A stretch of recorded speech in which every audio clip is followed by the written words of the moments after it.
Ladies and gentlemen, kindly take your seats as we are about to begin the program.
Good afternoon, ladies and gentlemen.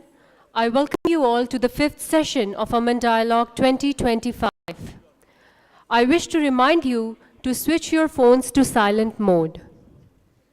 Our 5th session of the dialogue is focused on perspectives on maritime security and cooperation, wherein each worthy participant will put across their perspective on challenges confronting maritime arena and propose solutions to grapple with these challenges.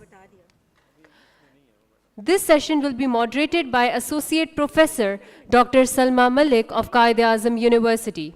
She is a specialist in conflict and security studies and South Asian affairs. With a doctorate in international relations, she is an alumna of Uppsala University, Sweden, and the Asia Pacific Center for Strategic Studies, Hawaii. I would request Dr. Salma Malik to take on the session's proceeding. Over to you, ma'am.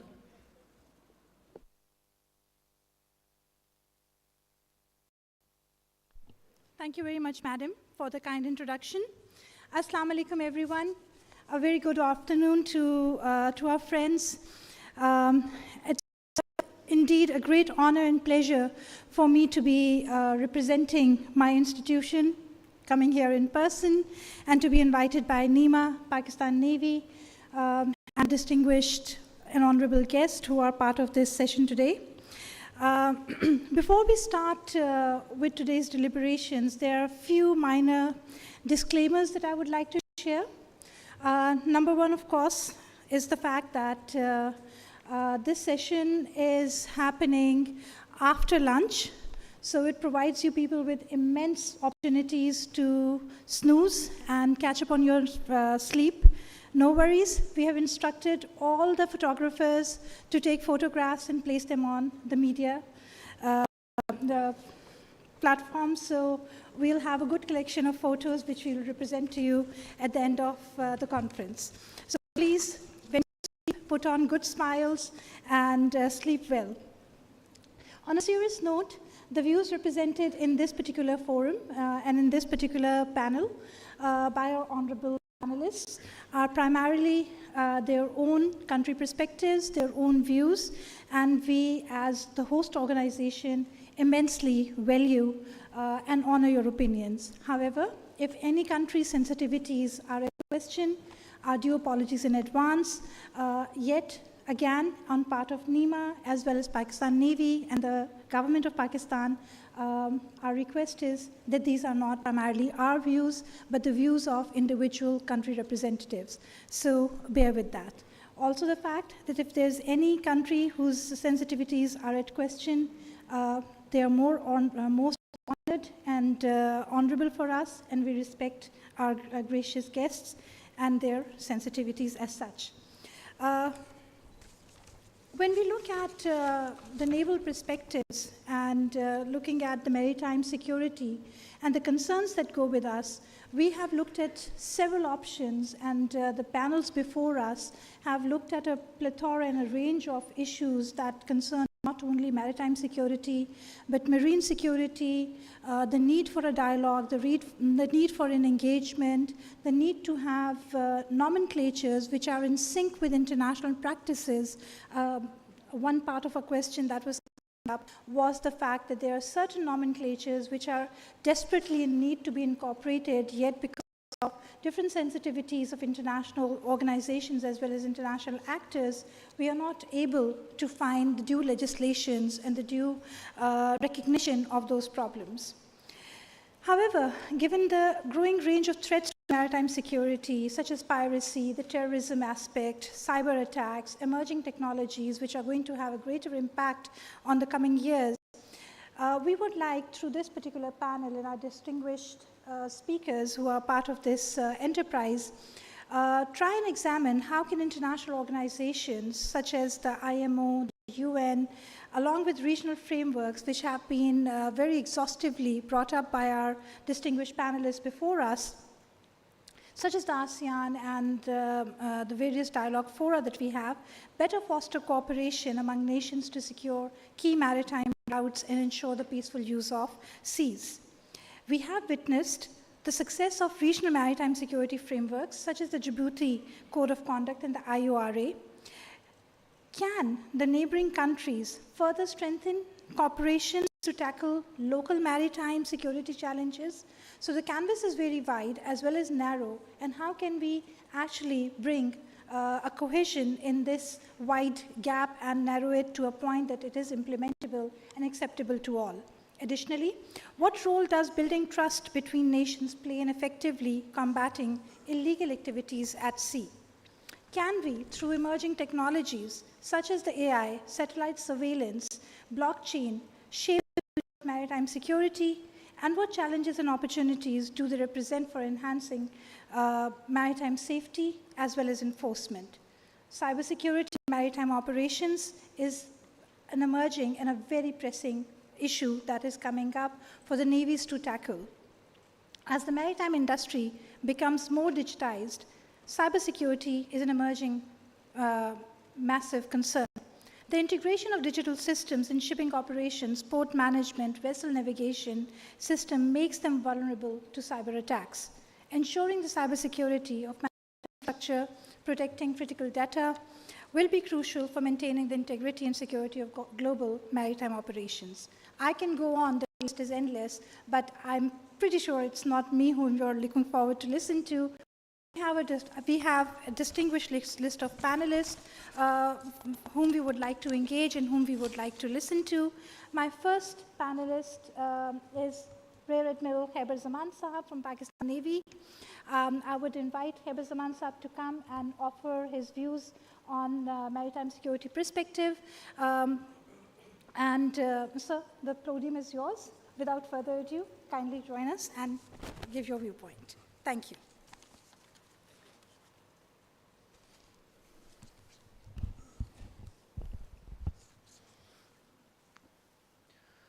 Bismillah ar-Rahman ar-Rahim. Honorable Services Chiefs, Senior Armed Forces Officers, respected members of academia, distinguished guests, ladies and gentlemen, Assalamu alaikum and a very good afternoon. It's a great pleasure and privilege for me to be part of this esteemed panel with eminent experts on the subject and addressing this diversified gathering. Now, ladies and gentlemen, it has been amply highlighted in the earlier sessions that in today's interconnected world, maritime security is a shared responsibility. And it demands a combination of preventive and responsive measures to protect the maritime domain. As far as Pakistan is concerned, Pakistan occupies an important geostrategic location at the confluence of three regions, that is Middle East, Central Asia, and South Asia. Overall, 40% of the global crude oil and 20% of global LNG passes close to Pakistan's coastline and very much through our maritime zones. Therefore, maritime security is central to Pakistan's national interests due to more than 1,000 kilometers coastline along the Arabian Sea, resource-rich exclusive economic zone, proximity to critical choke point of Strait of Hormuz, and development of maritime infrastructure along Pakistan's west coast. Now, ladies and gentlemen, since more than 95% of our trade and 100% of our oil imports are transported through the sea, therefore the prevailing security dynamics of the Indian Ocean region, they directly affect Pakistan due to our dependence on the maritime domain. Pakistan hence finds itself in the midst of complex geopolitical and geoeconomic competition prevailing in the region. I'll not be dilating on the threats and challenges because amply it has been discussed in the earlier sessions also, primarily falling in two categories, the traditional and the non-traditional threats. So without a further ado, I'll be switching over to that with this geostrategic location and the maritime security concerns, how is Pakistan Navy going about the business of maritime security? So from the practitioner's perspective, we in Pakistan Navy, we are following a maritime cooperative continuum, and that is based on primarily three pillars, that is to deter, deny, and disrupt illicit use of Pakistan's maritime zones as well as Arabian Sea. Now, this continuum, as you can see in the slide, it entails independent operations, and it also advocates collaborative maritime security through combined and joint ops along with international engagements. As far as independent ops are concerned, Navy has instituted a mechanism of regional maritime security patrol, or commonly referred to as RMSP, since 2018, to contribute towards good order at sea and to deter illicit activities in the maritime domain. I may mention here that in 2024 alone, the Pakistan Navy has confiscated illicit drugs and narcotics to the tune of 10 tons. So you can, with this, you can have an idea of the magnitude of the problem that is faced with. As far as collaborative engagements are concerned, and we are actively engaged with the multinational combined task force 150 and 151 since 2004 and 9, and we have also been commanding these task forces on a number of occasions, and as we speak, we are in command of task force 151. Few words about joint ops. While focusing on joint ops, we have established Joint Maritime Information and Coordination Center, GMICC, that is envisioned to be the hub of regional maritime information exchange through coordination and information sharing between stakeholders. GMICC has real-time information on merchant shipping and maritime incidents and is currently linked with 48 national agencies as well as 8 international organizations for expeditious sharing of information. The buck does not stop here. We are continuously trying, the efforts are on to further expand the scope and reach of GMICC so that the center can effectively coordinate response to transnational threats in our area of operation. Other than independent and joint ops, we are also pursuing international engagements like this ongoing exercise AMAN and this particular first time holding of AMAN dialogue. These two events, they serve as an instrument for closer maritime cooperation and promote shared understanding of maritime security challenges confronting the region and their linkages with the blue economy. In the final pillar, as far as multilateral engagements are concerned, we are actively engaged in that. We are part of IONS and we have observer status in the Western Pacific Naval Symposium. We regularly participate in International Seapower Symposium and Trans-Regional Seapower Symposium held in Italy. So overall, if you see, through this maritime cooperative continuum, the effort is on to disallow the use of illicit use of Pakistan's maritime zones as well as Arabian Sea. Finally, what does the future have for us? In future, we perceive that emerging low-cost, high-impact, disruptive technologies such as cyber and artificial intelligence, if they are exploited by the non-state actors, they may pose significant risk to the global trade and the economic development. Therefore, the future maritime security will greatly depend on collaborative efforts where early warning will become far more important. Future outlook would mandate capacity building, strengthening of collaborations, sharing capabilities, resources, and skills between countries. But if I have to punch it down to a single line, then it is all about information sharing, because that's the key. But we need to change the mentality of information sharing from need to know to need to share, and finally to responsibility to share, whereby we expect all stakeholders to play a constructive role in ensuring regional and global maritime stability. I thank you all.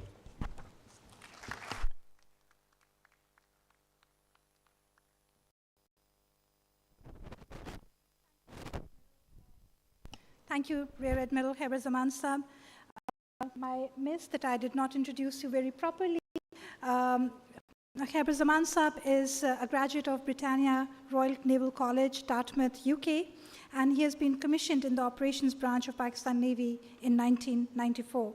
He has also been a graduate of PAF Air War College, NDU, Islamabad, and International College of Defense Studies, China. And he's a recipient of Hilal Imtiaz Military. Thank you so much, sir, for a very sweet, precise, and crisp, and I'm sorry I'm using my civilian hat here and using nomenclature which is more befitting a civilian, but that was a very crisp and precise presentation. I would now like to invite Admiral Nelong Phubin from the Thai Navy. Thank you, Admiral, for correcting my pronunciation. Admiral Jamgla Phubin has been part of the he has been an anti-submarine officer, HTMS Kirira. He has also served as a navigator on the same weapon system. He has also been an executive officer, HTMS Pale. He's been a attached to Management Section, Research and Development Section, Naval Operations Department with the Royal Thai Navy. He has been the commanding officer of HTMS Long Loong, executive officer HTMS Hai Thai, and he's been the head of Training and Education Section, Policy and Planning Division, Naval Intelligence Department, and he has worn several hats to his credit. Sir, over to you for your kind presentation. Would you like to speak from your seat, or would you like to join us at the podium? Sir, please. The space is yours. Thank you for the moderator, Dr. Soma Malik. Thank you.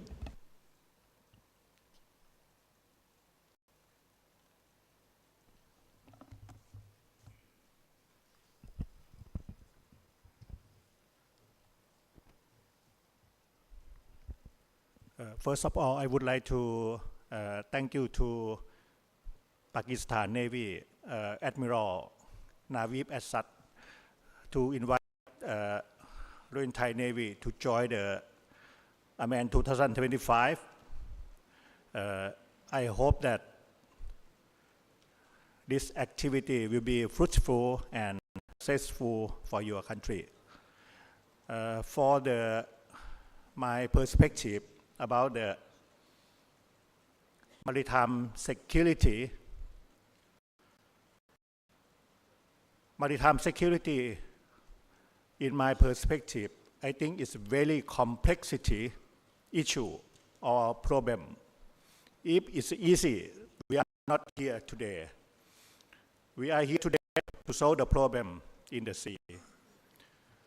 Let's say that why is a complexity? Because we cannot do it in any country.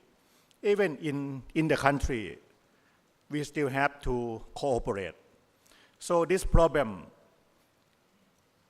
need to cooperate international, domestic, private sector, or even the public to join operation and work cooperatively. That is the key issue. What is the target? The target is a three target for maritime security. Firstly, is to preserve the use of the sea. How important the use of the sea? Yeah, because all maritime trade that we're hearing from the morning until now, we're always talking that is very important with our economy. So the key word is to use the sea safely and also to use the sea freely anytime that we want, no any threat. So secondly is the facilitating and protecting the sea line of communication. That is very important for the maritime trade. Lastly, is the most importantly too, I think, is to maintaining the good governance at sea. Yeah, to be sustainable for marine resources or the natural.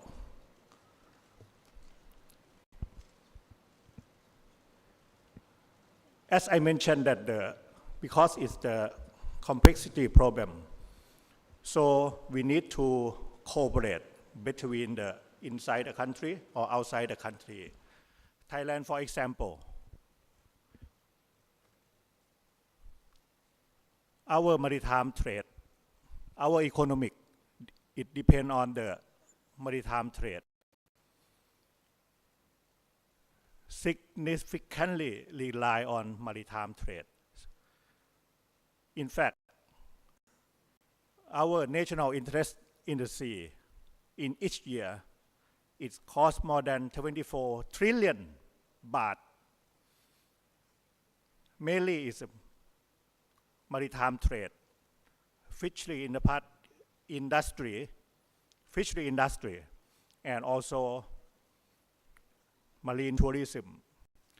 So in 2019, we're thinking that this problem is a really national issue. So we upgrade the agency called TIMEC. TIMEC stands for Thai Maritime Enforcement Command Center. We bring together 7 related in the sea of the agency together, mainly Royal Thai Navy, Marine Department, Marine Police Division, Fishery Department, Custom Department,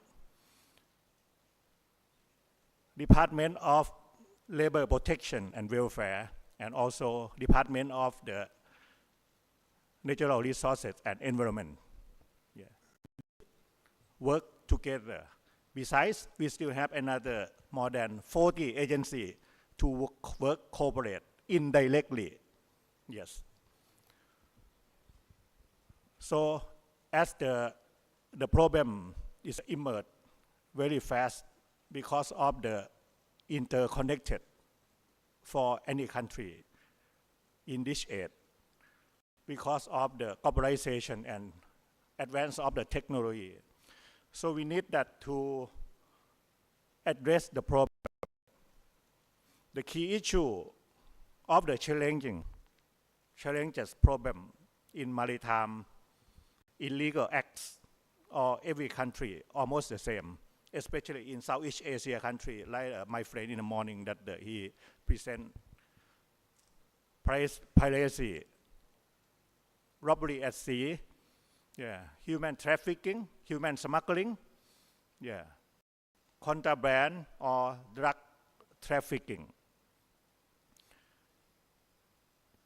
And it's important, IUU fishing, that is for sustainable of the marine resources in the sea. Plus, natural disaster is important. Also, the environment, that is the one key issue that we need to cooperate. So due to the problem, so we focus on 2 mainly issues. First, information sharing for the maritime domain awareness. So we know quickly and go to the problem and adjust it, address it. We have the information sharing between Royal Thai Navy, TIMEC, and outside the country, like the IFC, IOR, IFC recap in Singapore, IFC ORI in Indian, and CMF in Bahrain, and other countries as well. And also we have the joint operation in many events. Secondly, we have the cooperation with various countries through the framework of the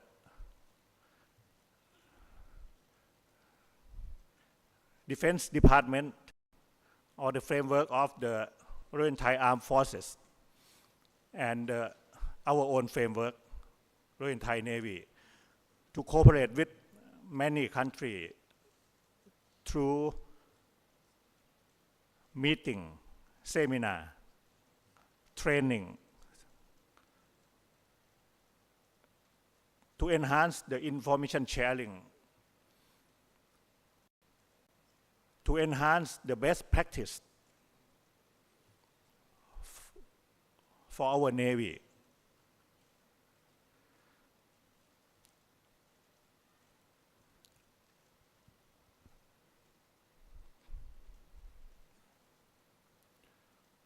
So this is the example of the Thai Navy to do with the domestic and international country to address the problem. Ladies and gentlemen, today we are here in the same platform of AMAN 2025 to promote peace and security. Peace and security also the sustainable of the natural resources and environment is on our hand. Thank you.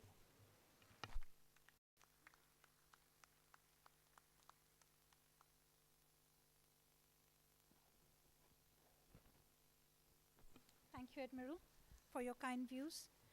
From the point highlighted by Admiral Zaman for joint collaboration to combat emerging and existing threats, to sustainable cooperation that has been highlighted by our distinguished visitor, harnessing resources, the need for an inclusive framework due to interconnectivity and commonality of space, which is a necessary must in the face of emerging threats and emerging problems that face all of us jointly. We have bilateral as well as multi-country cooperation, single sector to multi-sectoral cooperation in problems that need a common vision and a sustainable approach to tackle and address.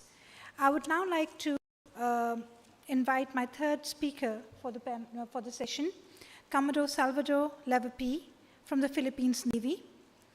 Commodore Leverpe currently serves as the 37th Commander of Naval Forces Southern Luzon. Prior to this, he held key posts including the Deputy Commander of the Naval Education, Training and Doctrine Command. He has also served as Deputy Commander of Naval Forces Southern Luzon prior to this, Commander of Naval Task Force 31, and Chief of Staff of the same Naval Operating Force. He also served as Assistant Commandant of Cadets and Head of the Department of Naval Warfare at the Philippines Military Academy. A proud member of PMA Tanglov Diva Class of 92, Commodore Leverpe has completed advanced military education and international courses, including the Command and General Staff Course Class 57, and the prestigious Defense and Strategic Studies course at the National Defense University, NDU, Beijing. He holds a master's degree in business administration, financial management, and graduated cum laude from St. Louis College, LA Union. Sir, the floor is yours.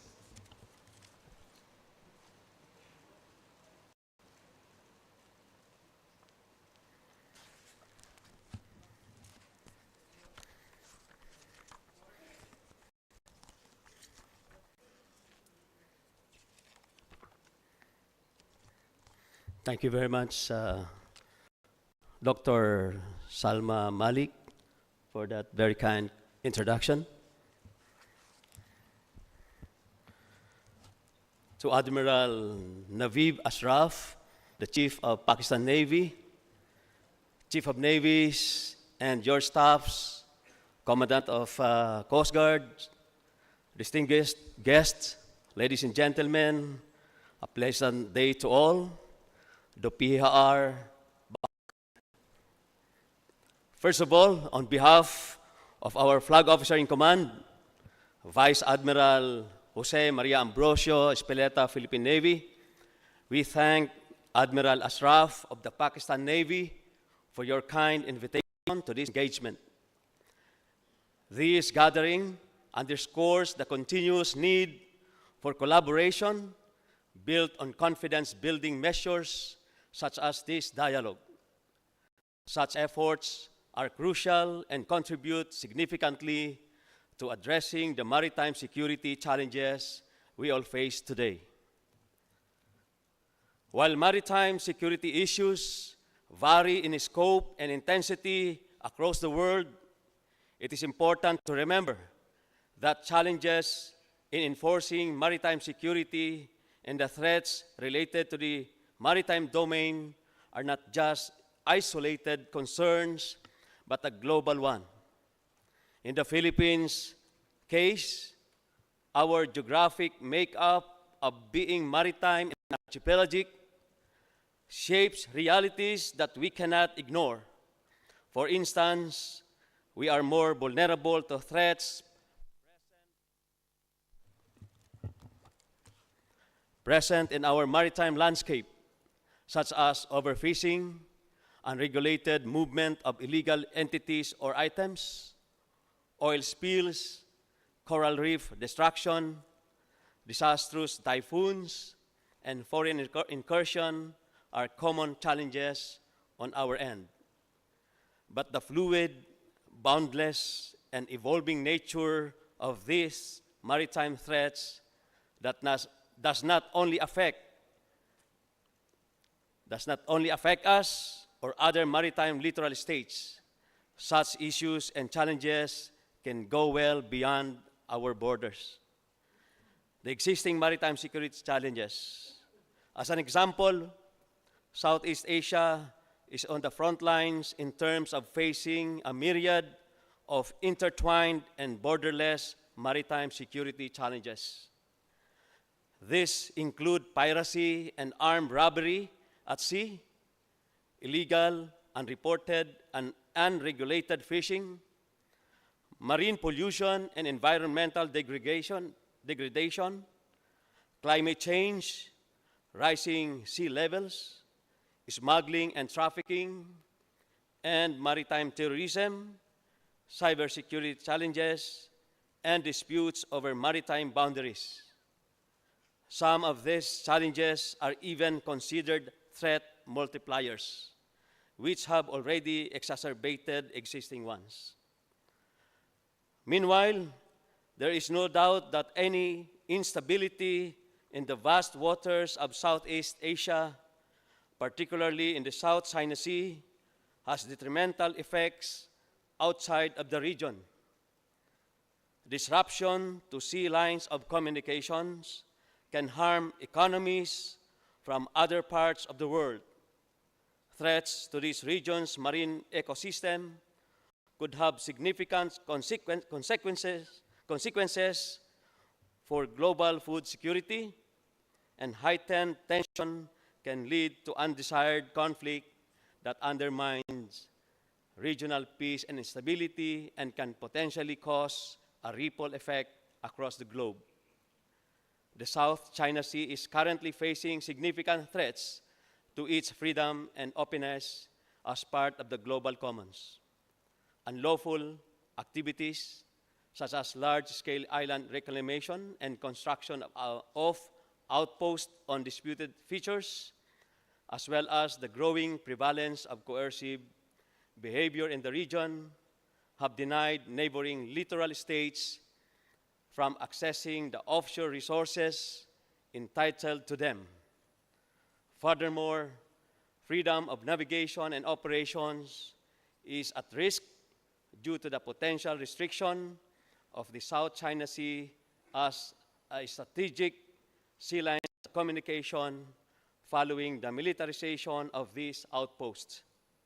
In light of these growing threats, adherence to the rules-based order, specifically to international laws like the United Nations Convention on the Law of the Sea, which ensures a free and open Indo-Pacific, is more crucial now than ever. With that being said, it is therefore the shared responsibility of every member of the international community to address these maritime security challenges and mitigate the consequences that could have an impact worldwide, especially on the vulnerable regions of the world and members of society dependent on seas, such as the coastal and fishing communities of small littoral states. The intricate complexity of each issue requires sincere cooperation of not just a few countries concerned, but the entire community nation. As the seas are not just the responsibility of a few, but the responsibility of all. Now, the Philippines' response. While there is still a long way to go, Philippine government agencies, including the Philippine Navy, have been continuously involved in various initiatives to discuss, mitigate, and find solutions against maritime security threats. Apart from the internally engaging relevant government agencies, the academe, and other stakeholders, the Philippines also actively participates in international engagements such as regional forums and dialogues. To name a few, these include the Western Pacific Naval Symposium and ASEAN-led initiatives such as the ASEAN Maritime Forum and the expanded ASEAN Maritime Forum, the ASEAN Regional Forum, and the ASEAN Navy Chiefs Meeting, which the Philippine Navy hosted in 2023. Through these avenues, the Philippines is able to discuss and collaborate on specific initiatives that enhance its capacity to respond to maritime security threats. The Philippine Navy, for instance, benefits from these avenues, where initiatives for joint and multilateral patrols, education, training, and exercises, environmental protection, especially in the maritime domain, and disaster response are birthed in collaboration with like-minded partner navies. The trilateral cooperative arrangement between the Philippines, Indonesia, and Malaysia is the best example of such initiatives. The regular conduct of patrols, maritime coordination, and intelligence sharing between Indonesia, Malaysia, and Philippines had led to the lowering of cases of piracy and terrorism in the Sulu-Celebes Sea. We cannot deny how the TCA's success is a vital contributor to peace in our waters, and on a broader scale, harnesses and enhances maritime security in the Indo-Pacific region. There is also the existence of ASEAN's Information Fusion Center, hosted by Singapore, which is an efficient platform that provides Southeast Asian states with a common operating picture of what is happening in our regional waters. The Philippine Navy also conducts and participates in joint and multilateral exercises with partner navies that contribute to confidence building, sharing of best practices, and increasing overall maritime deterrence. Some of these exercises that we have hosted include the second ASEAN multilateral naval exercise in 2023, as well as annual Sama-Sama, Kamandag, and Balikatan. The Philippines is also in full swing of modernizing its capabilities with our armed forces, focusing on harnessing capacity to address challenges in both traditional and non-traditional security spheres. Implementing the comprehensive archipelagic defense concept also supports our shift towards territorial defense to ensure a 360-degree protection of the Philippines' maritime territories.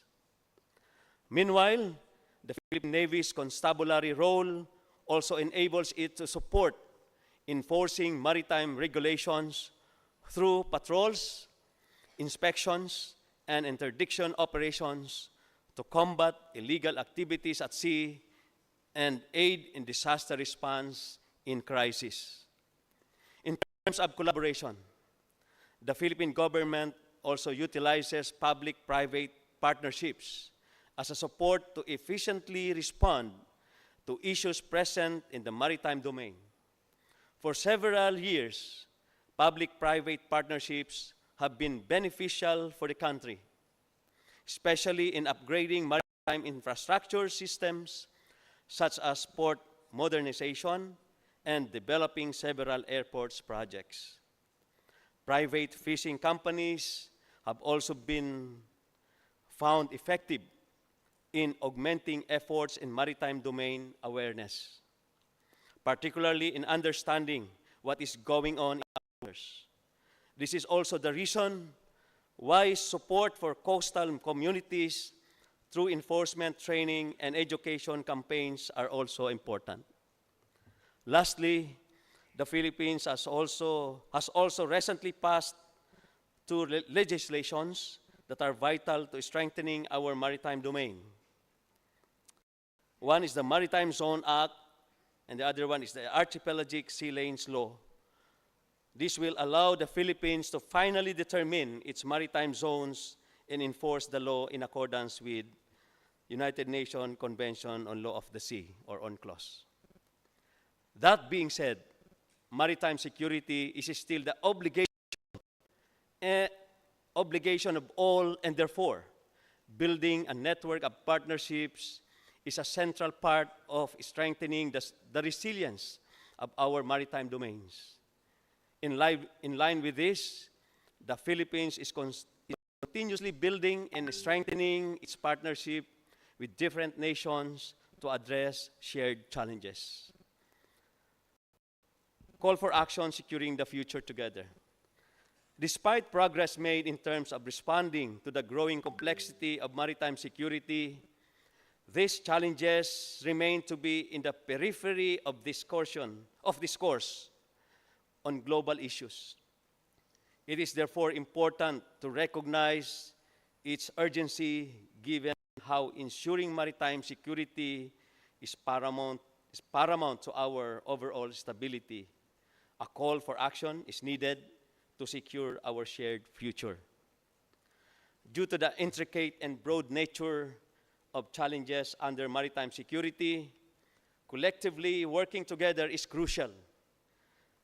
This could be done in a myriad of ways, such as multilateral cooperation, diplomacy, open communications, regular discussions and collaboration, and adherence to the international laws like the UNCLOS.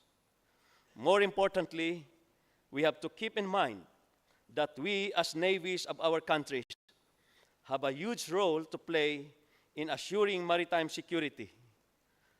Harnessing partnerships with one another presents opportunities for Navy-to-Navy or state-to-state cooperations, especially when addressing shared maritime threats. Our support towards our government and collaboration with other maritime agencies, as well as partner navies, aid not only in defense, but also in enforcing stability at sea through maritime laws and regulations, especially those related to fishing, shipping, marine scientific research, and environmental protection. In closing, I wish to emphasize the multitude of areas for naval cooperation to foster centered on meaningful dialogue, knowledge sharing, and interoperability that assures maritime security for all. Let us also not forget that despite differing interests, we are primarily stewards and beneficiaries of our oceans and seas. This makes us responsible for its conservation and sustainment. For everyone's benefit, maraming salamat po at mabuhay. Shukriya.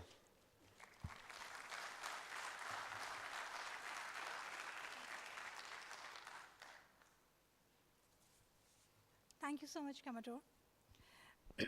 Our last speaker, or the last panelist for this particular session, is Rear Admiral Alexei Zhorovich Sesyov, who is the Russian military commander specializing in the management of heterogeneous forces.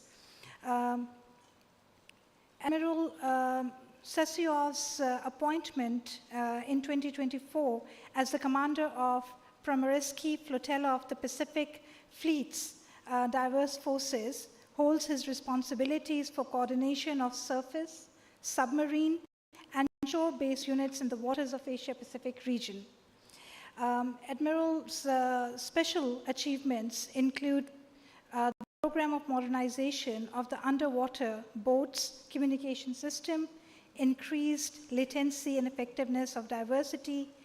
He has led exercises to repel conditional enemy attacks in the waters of Kuril Islands in 2024. Admiral Sosyov would be assisted by Captain Sakhnovich in his interpretation, as well as our young colleague from Russia, Mr. Dmitry, who would be joining him on the podium. No? You would be doing the interpretation? Okay, thank you. So you have that mic, and Admiral, kindly join us here.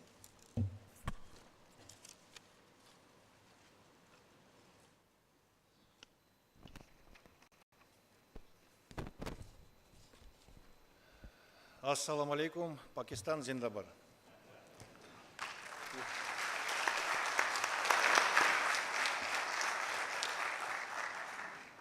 Уважаемый товарищ главнокомандующий, дамы и господа, уважаемые коллеги, дорогие друзья. Ladies and gentlemen, destination colleagues, dear friends.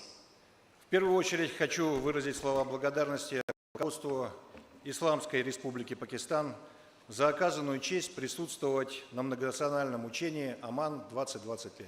First of all, I would like to express my gratitude to the leadership of the Islamic Republic of Pakistan for the honor of being present at the multinational AMAN 2025 exercise. Ни для кого не секрет, что основными транспортными путями являются морские коммуникации, влияющие на экономическое развитие всех стран. For no one is secret that the main transport routes are maritime communications, which affects the economic development of all countries. Соответственно, обеспечение морской безопасности играет ключевую роль в сохранении стабильности и развития всех государств. Therefore, ensuring maritime security plays a key role in presenting stability and development of all nations. Изменение геополитической обстановки в мире, быстрое развитие технологий приводит к возникновению новых угроз, способов и методов ведения террористической деятельности как на региональном, так и на международном уровне. Change in the geopolitical situation in the world, rapid development of the technology leads in the emergence of new threats, ways and methods of terrorist activities, both regionally and internationally.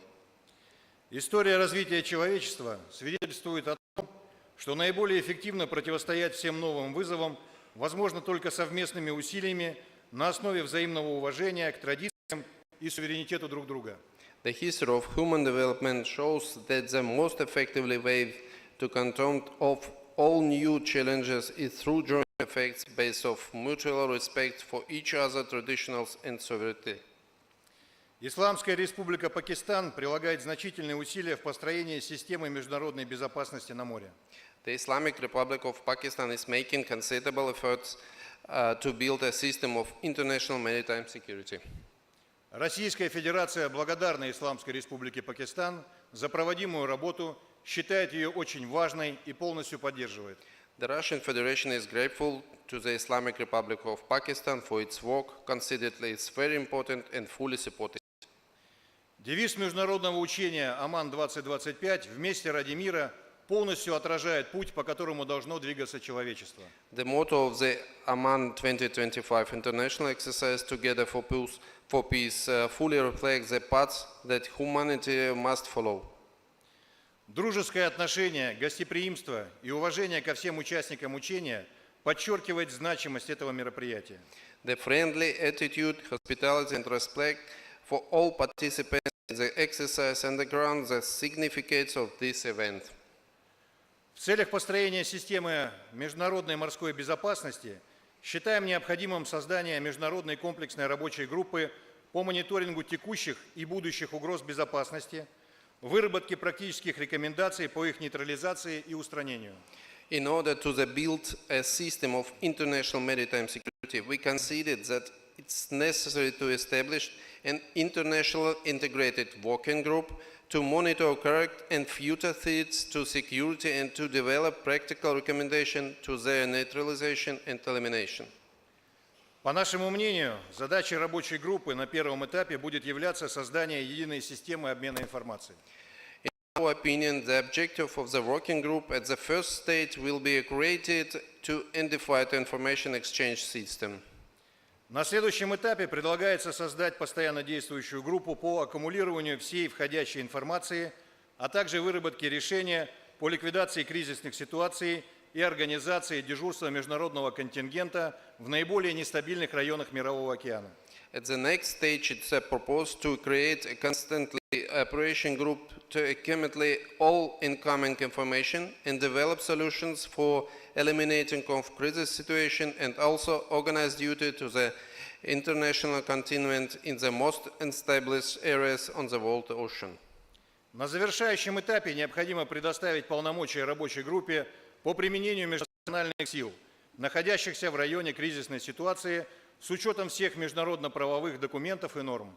In the final stage, it's necessary to delegate authority to a working group for the deployment of international forces in the area of the crisis situation in accordance with all international legal documents and standards.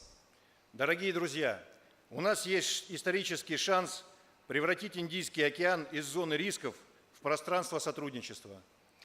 Dear friends, we have a historical chance to transform the Indian Ocean from a zone of risk to a space of cooperation. Для этого нужны не разовые меры, а архитектура безопасности, дополняемые взаимным доверием.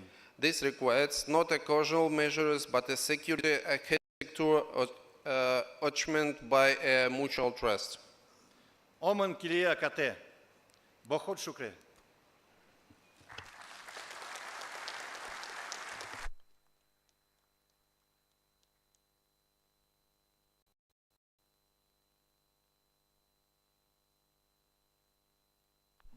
Thank you very much.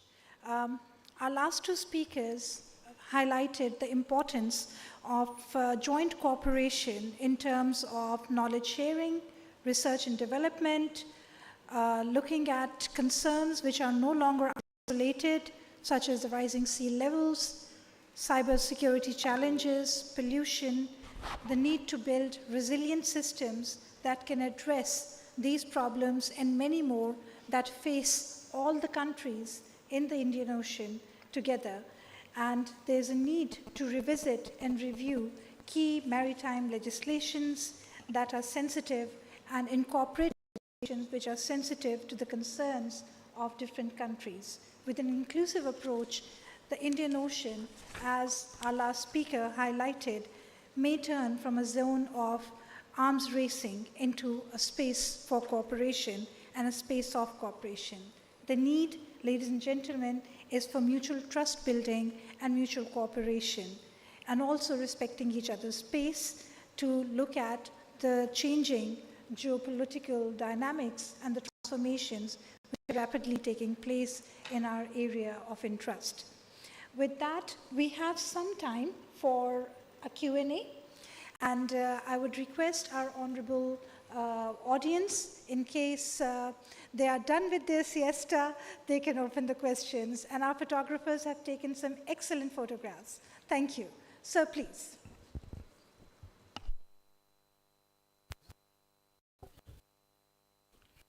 So kindly address your question to the concerned panelist, and then the response would come accordingly. Hello. Thank you, ma'am. Thanks. We have a perspective. My name is Commander Anis. I'm a retired naval officer, Pakistani naval officer, and a researcher of National Institute of Maritime Affairs. Since yesterday, we are talking on the maritime security. So there are two thoughts which I want to bring in the notice of not this forum, but as Dr. Christian is here, ma'am Khansa is here, and a wide array of audience is here. There are two aspects. Number one, we are using the word maritime terrorism very with a bit of shyness, while this is a contemporary reality. Yesterday, we have not even used this word once, while today we have used this in some form. Starting from the LTTE to USS Cole and numerous other incidents, recently 8 weeks before, in the Bab al-Mandab, 2 US naval vessels were bringing 3 US registered merchant vessels, and they were attacked by the Houthis, missiles and drones. So it's a contemporary reality. We are not using this word. The most closest word is the armed robbery, probably, which is not sufficing the purpose. So this is one thought. Number two, United Nations does not probably owe maritime security as such as it different dimension, like UNHCR, like UN Office for Drug and Control, and other aspect of the things. The closest is the IMO, which is doing the UNCLOS 1982 is of 1982. It is there, of course, it's relevant, but the contemporary has changed over a period of time. So these are the two thoughts which I want to bring in notice and for the further discussions. So you don't have a particular question for No, these are the one two, particular panel? yes. Thank you. Would any of the panelists care to respond? Or we leave the thought open to absorb? Okay, thank you. Thank you, sir. Your suggestion well taken.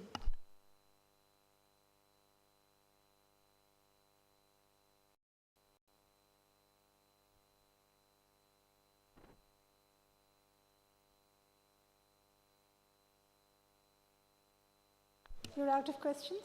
Okay. Thank you very much, ladies and gentlemen, for joining us for our panel. And I'm extremely grateful to my four illustrious panelists for joining us for this session today and enriching us with your viewpoint. God bless. Thank you. We will now take 10 minutes stretch break. The proceedings will start at 14:45.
The next session will start at 14:45.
Pakistan's International Maritime Expo and Conference, co-organized by Pakistan Navy and other Expo Solutions under the patronage of Ministry of Maritime Affairs, was held to great acclaim. The event brought together industry leaders and experts to showcase their cutting-edge technologies, services, and key developments in the maritime sector. Building on the momentum, the second edition of PIMEC looks forward to B2G and B2B interactions, joint ventures and investment opportunities, since a large number of trade and industry visitors, including those from abroad, will be invited to the show. In Maritime Conference, eminent speakers, experts and reps from public and private sectors will share their views on the maritime investment potential in Pakistan.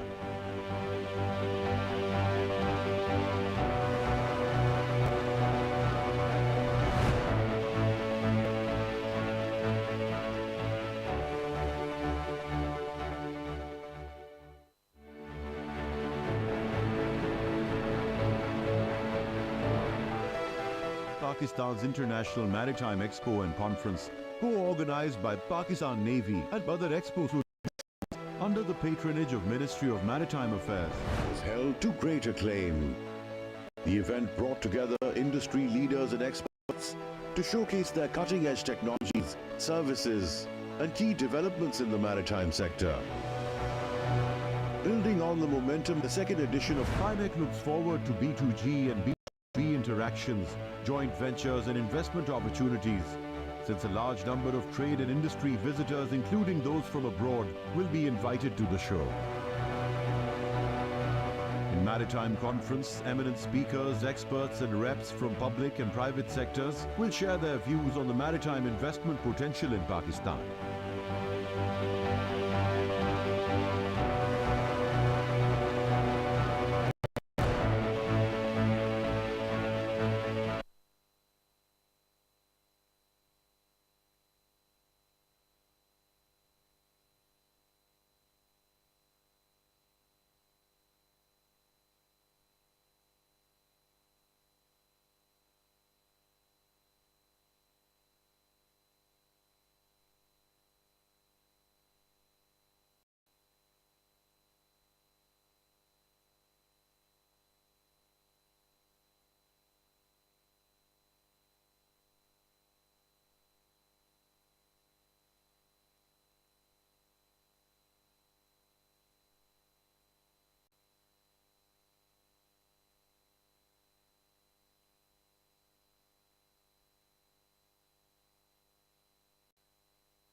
Ladies and gentlemen, I request you all to please take your seats.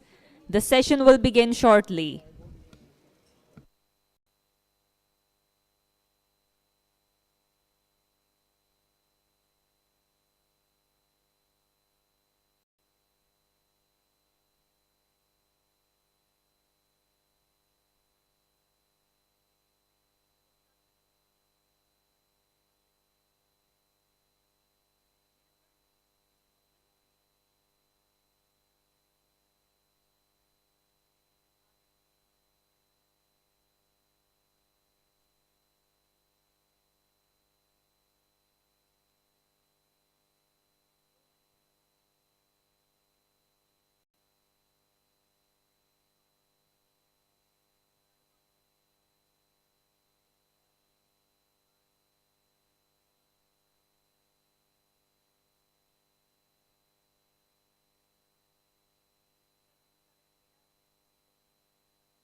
Ladies and gentlemen, I request you all to please take your seats. The session will begin shortly.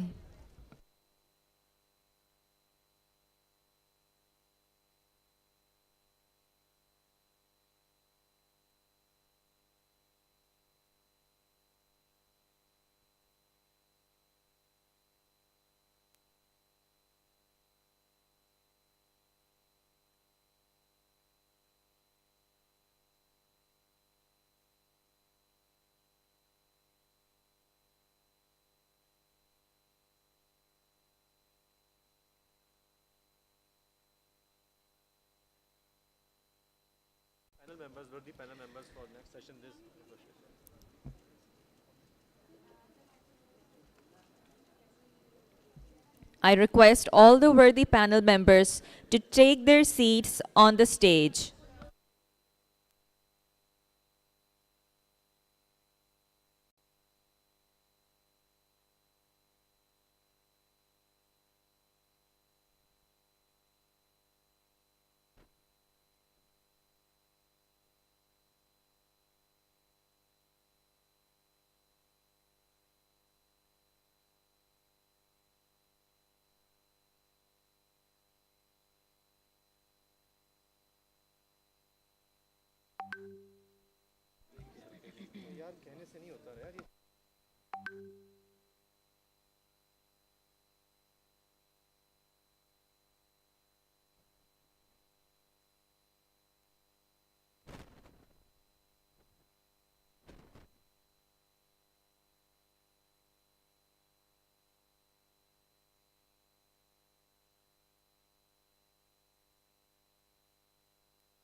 Ladies and gentlemen, we welcome you to the 6th session of AMAN Dialogue that focuses on one of the most dynamic and transformative areas of our time, emerging technologies, challenges, and opportunities. From artificial intelligence to blockchain, from renewable energy innovations to advancements in defense technologies, the opportunities seem endless. Yet the challenges are equally daunting. These innovations are reshaping industries, redefining geopolitics, and challenging existing legal, ethical, and regulatory frameworks. Today's discussion will provide critical insights into how we can navigate these complexities to harness the full potential of emerging technologies while addressing their risks and implications. Let me introduce our esteemed moderator for this session, Dr. Adil Sultan. Dr. Adil Sultan is the Dean of Faculty of Aerospace and Strategic Studies and Acting Chair of the Department of Strategic Studies at Air University. He has represented Pakistan in bilateral negotiations, International Atomic Energy Association discussions, and global forums. Dr. Adil will now take over the proceedings of the session.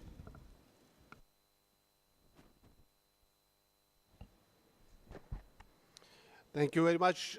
Shall we wait for the other guest or start? Okay. Thank you very much, distinguished guests, ladies and gentlemen. It's an honor and a privilege to moderate this session with eminent group of experts, senior officials. And also thanks to the organizers who gave me an opportunity to be here. Last time I visited Manora, I was just a cadet.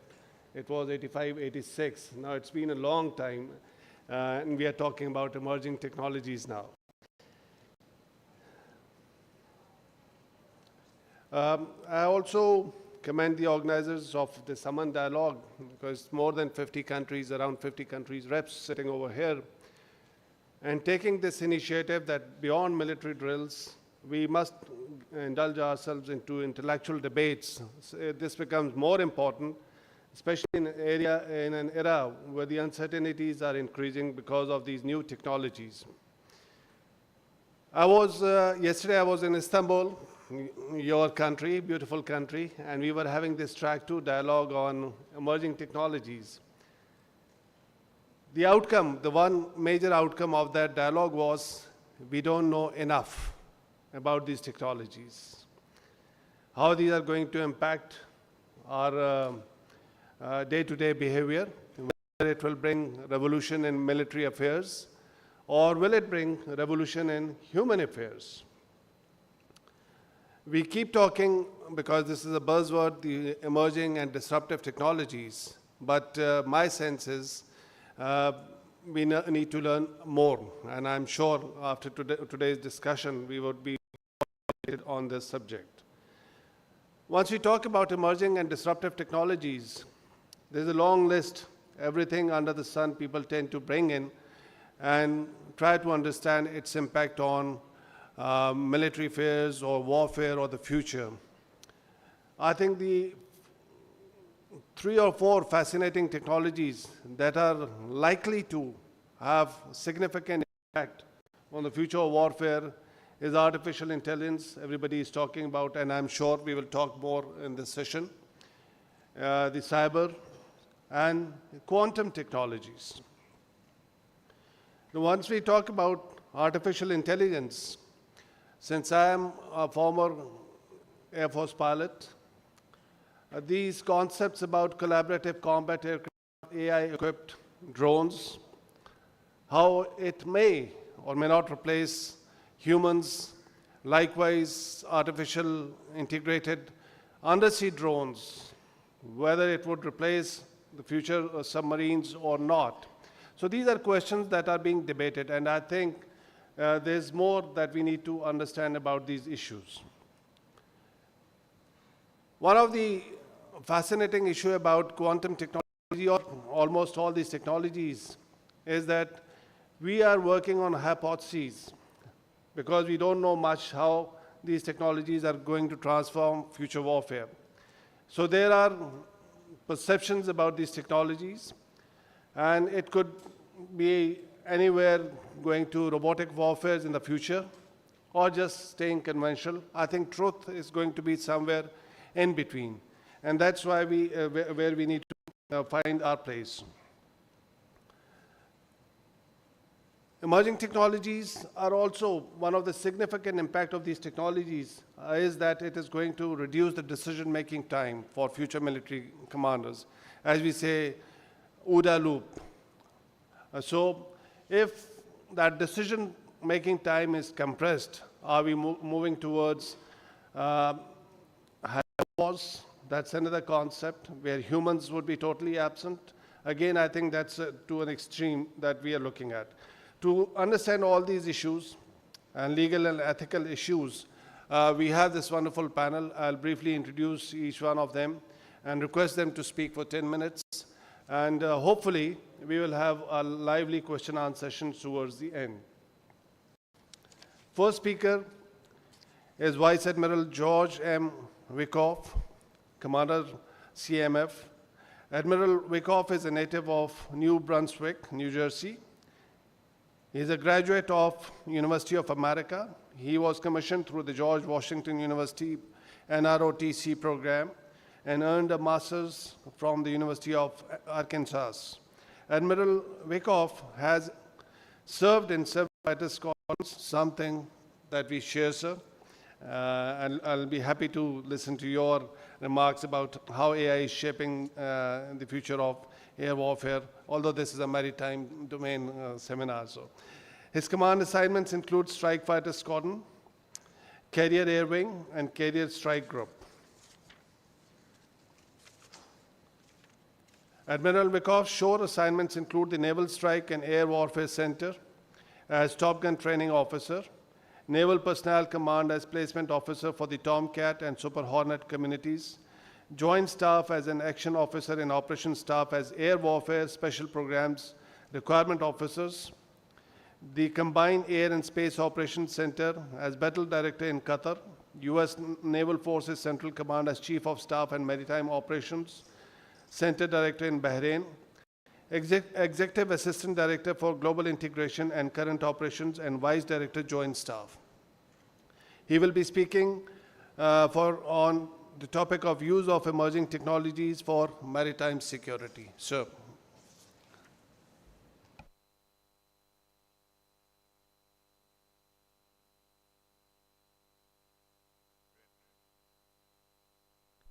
That's probably better. Good afternoon. Excellencies, senior military officials, and friends, I am humbled for the opportunity to provide a few brief remarks today on this important topic.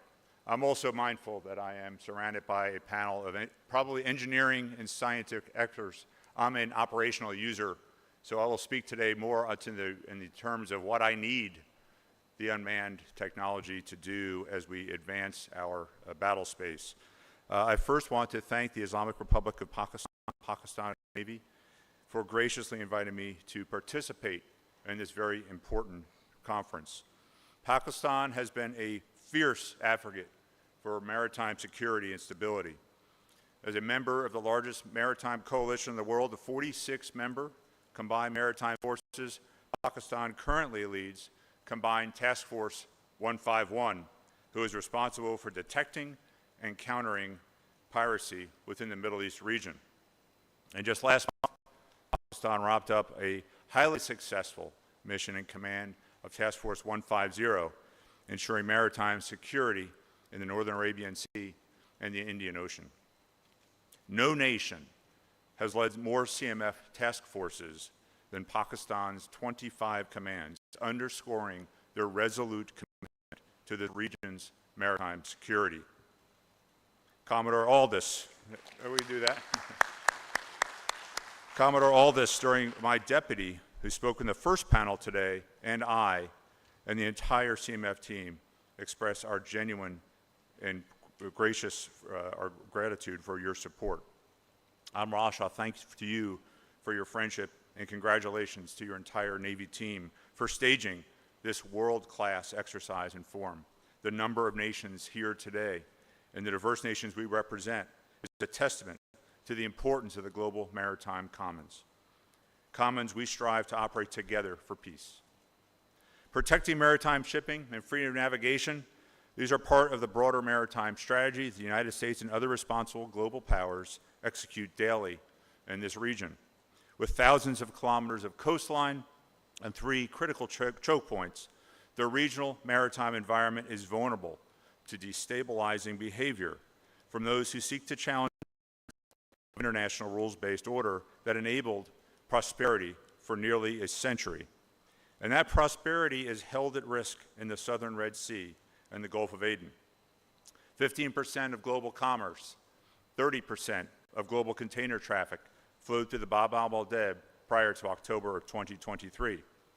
Underneath the surface, 95% of fiber optic communications between Asia and Europe passes, critical infrastructure for banking. For the past 15 months, the Houthis have terrorized the maritime using unmanned aerial vehicles, unmanned surface vessels, cruise missiles, and for the first time in history, ballistic missiles to attack innocent mariners, civilian merchant shipping, and naval forces in the southern Red Sea and Gulf of Aden. While the global impact of the Houthi terror has been largely mitigated, it's acutely impactful in the welfare to the innocent people of the nations along the Red Sea who rely upon this maritime commerce for the basic necessities of life. The Houthis are a global problem requiring a global solution. The complexities of today's maritime threats requires us to locate them in the vast expanses of the sea, assess their intent, and if deemed a threat to maritime security, interdict these while at sea. These interdictions span a wide range of illicit materials from advanced conventional weapons smuggled in clear violation of UN Security Council resolutions 2216 and 2722, to dual-use components used in weapons manufacture, to narcotics used for income, to human trafficking of innocent people. Artificial intelligence is foundational to our ability to locate, assess, and track these bad actors hiding among the thousands of well-intentioned mariners at sea. The United States Navy has embraced this challenge Our Chief of Naval Operations, Admiral Lisa Franchetti, released her Project 33 initiative last fall, directing all sailors to strengthen the Navy's capabilities for the high-end fight. Front and center in this effort is her mandate to integrate proven robotics and autonomous systems for employment by fleet commanders by 2027. We will operationalize robotic and autonomous systems and implement artificial intelligence into all maritime tasks. AI will revolutionize maritime domain awareness by integrating all domain data from a host of sources, comparing movements against malign actors' patterns of life, validating them against predictive analysis tools, and using advanced technologies to determine a vessel's intent.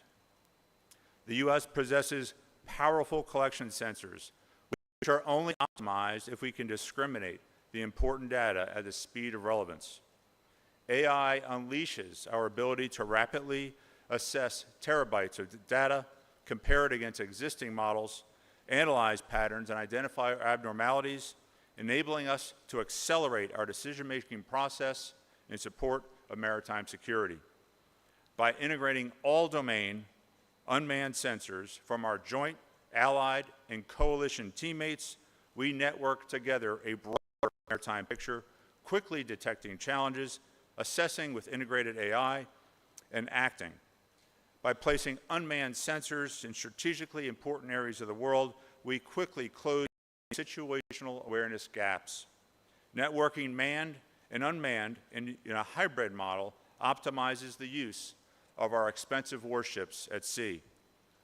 The integration of cutting-edge triddle drones with traditionally manned ships and aircraft represents the most significant change in how our navies monitor and control the seas since the introduction of radar in World War II. All domain autonomous vehicles can collect with greater endurance and speed while lowering the risks to human life. These sensors must operate in harsh environments, rapidly respond to emerging threats, feature open architecture to enable rapid modernization, and be affordable in relevant numbers to be operationally effective. Equally important, AI is playing an increasingly important role in enhancing cybersecurity. As our forces become increasingly digital reliant, our vulnerability of cyber attack grows. AI will detect and mitigate these cyber threats by illuminating the network of vulnerabilities, providing real-time intrusion detection, identification, and attribution, and neutralizing the risks to ensure the safety of the maritime commons and infrastructure. In this and many regions throughout the globe, the U.S. is designing network infrastructures that enable partner nations to share data in this fused into a network real-time picture. Collaborating in classified networks requires trust which is built between friends over time. And the U.S., with a host of regional partners, are at the leading edge of modernizing our information sharing environment. Through Task Force 5/9, our AI and unmanned task force, we've integrated uncrewed systems into numerous multilateral and bilateral exercises to demonstrate the potential for some of the proven technologies in the maritime. We will continue to develop our emerging technology in this rapid experimentation model, delivering operationally relevant capabilities to the combat edge and game-changing speed. In conclusion, we must be willing to fail in order to move fast. Innovation requires risk-taking that may make traditional military leaders uncomfortable. Those new frontiers of AI and unmanned platforms requires an innovative spirit, moving quickly, making mistakes, learning lessons, and trying again. The age of AI presents revolutionary opportunity to transform our maritime strategies. By leveraging these capabilities, we can enhance maritime domain awareness, optimize operations, and positively contribute to maritime security. The stakes are high. The competitors for those advanced capabilities are working to make today's technologies obsolete tomorrow. The current operational environment calls for innovative solutions, the strategies to employ them, and the ability to assess their effectiveness so we can keep our maritime advantage in the future. The future of warfighting is upon us. Now is not the time for nations committed to international rules-based order to fall behind. Thank you again for this opportunity to share my thoughts with you on this important subject and this important dialogue.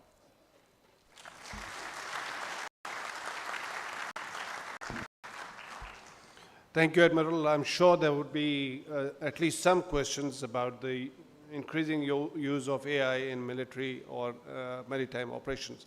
Our next speaker is Commander Dr. Tolga Timochin. He graduated from Naval Academy in 2004. In 2012, he completed a master's program in operations analysis at the Naval Academy's Institute of Marine Sciences and Engineering. And in 2019, he completed PhD program in industrial engineering at Marmara University. Since 2012, he has been working in Scientific Decision Support Department and covering various topics, including artificial intelligence. Currently, he serves as a representative head of Scientific Decision Support Department. He primarily focuses on research in optimization, time series and forecasting, multi-criteria decision-making, reverse logistics, project management and scheduling, and experimental design.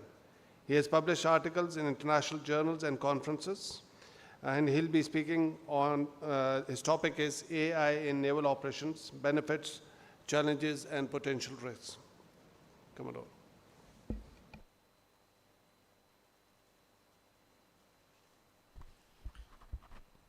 Good afternoon. Thank you, Dr. Adil, for your kind introduction.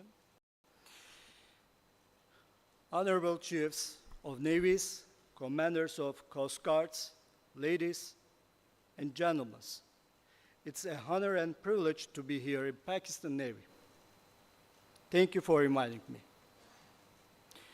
Considering that there is no need to explain what is AI, I would like to emphasize what makes this technology so attractive.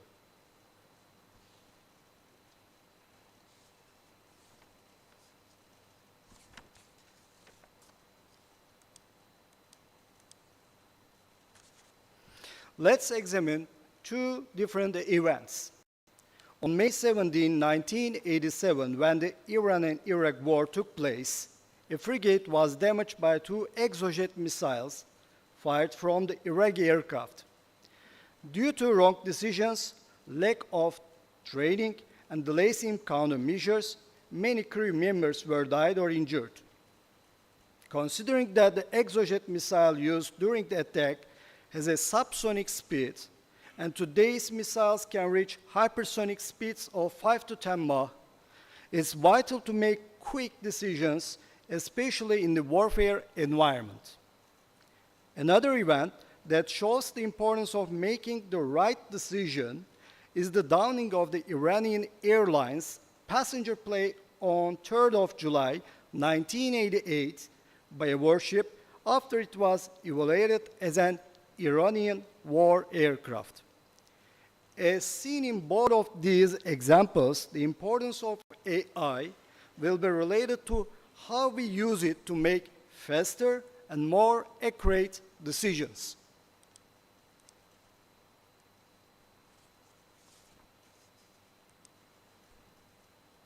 At this point, if you wish, let's see what kind of environment we will have to deal with in the future before figuring out how to use AI. It is evaluated that the future operational environment will be in a structure that includes hybrid threats, where developing technology is widely used, conventional and non-conventional warfare elements are combined, chemical, biological, radiological, and nuclear attacks, as well as psychological and cyber warfare, take place in the same environment. In the future, non-state groups involved in illegal activities will be able to be more effective against large, cumbersome, and hierarchical organizations that are close to doctrines and far from flexibility. It is expected that the wars of the future will generally have no front and concrete objectives. To express this situation more clearly, the borders of the country's defense will no longer be limited to the land borders, territorial waters, and the airspace above them. Considering that space and cyberspace are added to the operational area, the country's defense may also start from the defense of a satellite or from a computer. Dimensions of the operational environment have expanded in terms of width, depth, height, time, and information. In the environment of uncertainty and complexity, the importance of information mechanisms has increased. The importance of autonomy has increased in the operational environment. The tempo of the operation and also the firepower have also increased. Awareness and proactive behavior have gained importance. Asymmetric threat has been a part of the operational environment. Communication opportunities have diversified, and the importance of providing logistic support in all conditions has increased. Instead of expensive and few systems, cheap and many systems have started to be preferred. In this context, in the future, there will be a need for AI-supported systems that can make fast and correct decisions in the battlefield, implement this decision in the most effective way, process and evaluate lots of data at the same time, and contain verification mechanisms against error and manipulation. After talking about the future operational environment, now we can review some of the AI application areas. Although AI can be applied to many areas such as management and administrative issues, planning, and also technical and educational issues, this section will generally focus on its use in naval operations.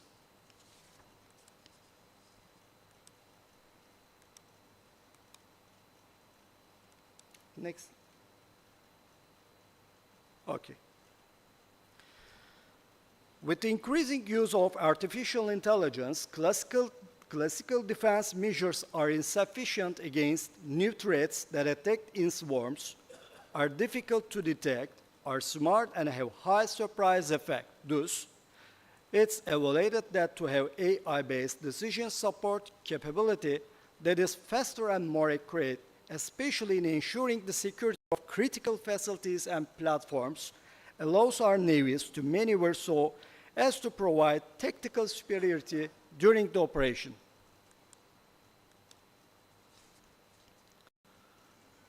The capability to use autonomous and/or semi-autonomous platforms in mine countermeasure operation, above and underwater warfare, anti-aircraft warfare, electronic warfare, as well as in the activities such as patrolling, intelligence gathering, protection of economic zones, homeland and port defense, coastal surveillance, protection of critical assets is required.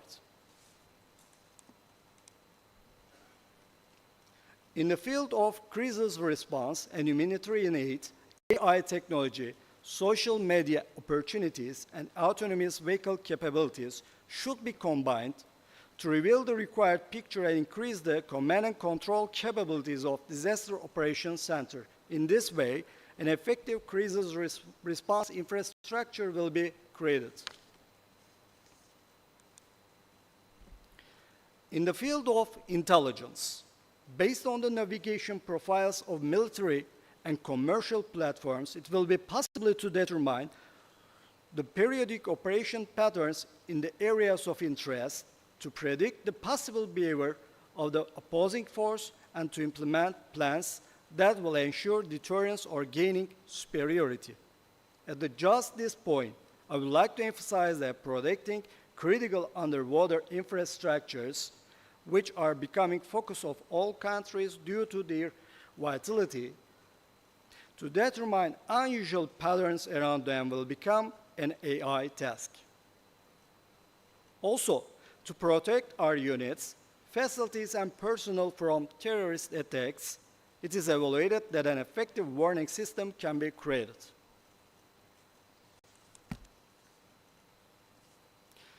Planning the best route, managing stock levels, being able to adapt to instant change with global logistics systems are examples of gains in the field of logistics.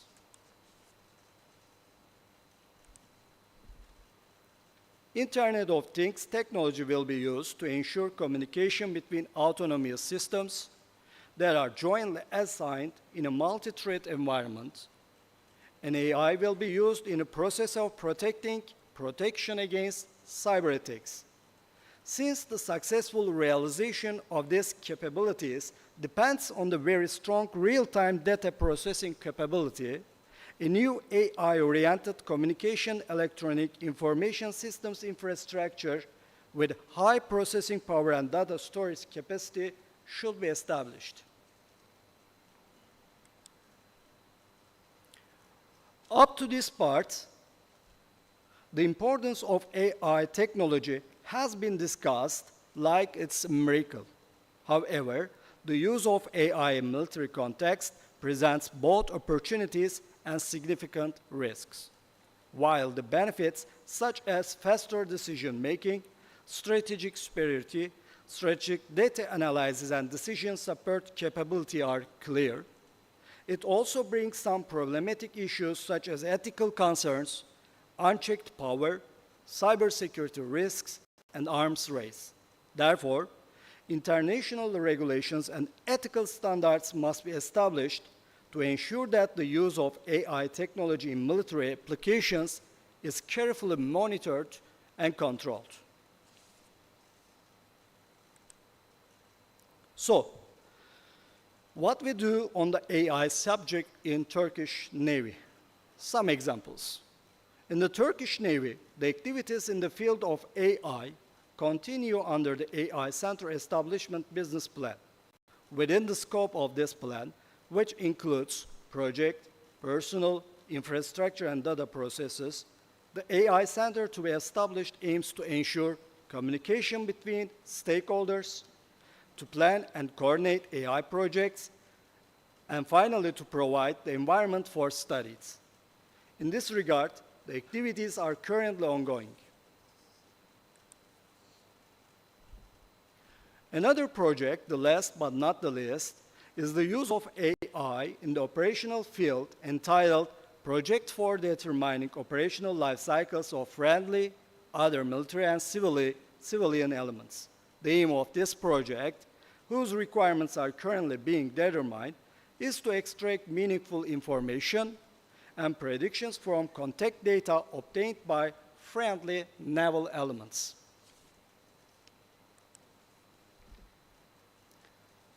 As a result, it is certain that AI will play a vital role in future military applications. In this way, it's considered that the user workload will decrease, productivity will increase, and it will support faster and more accurate decisions compared to people.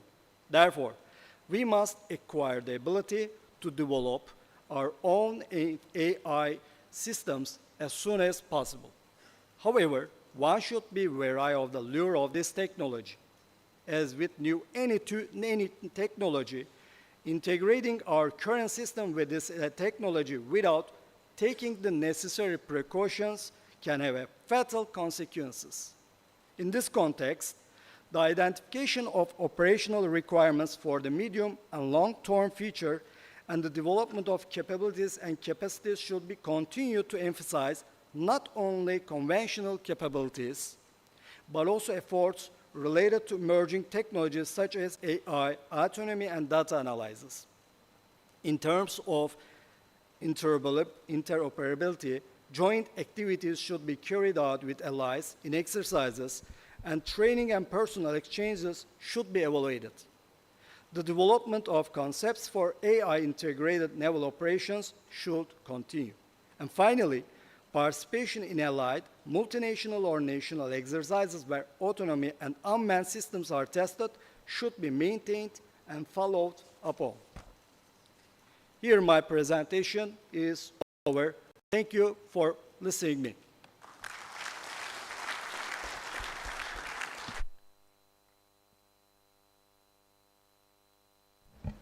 Thank you very much, Dr. Tolga. Our next speaker is Dr.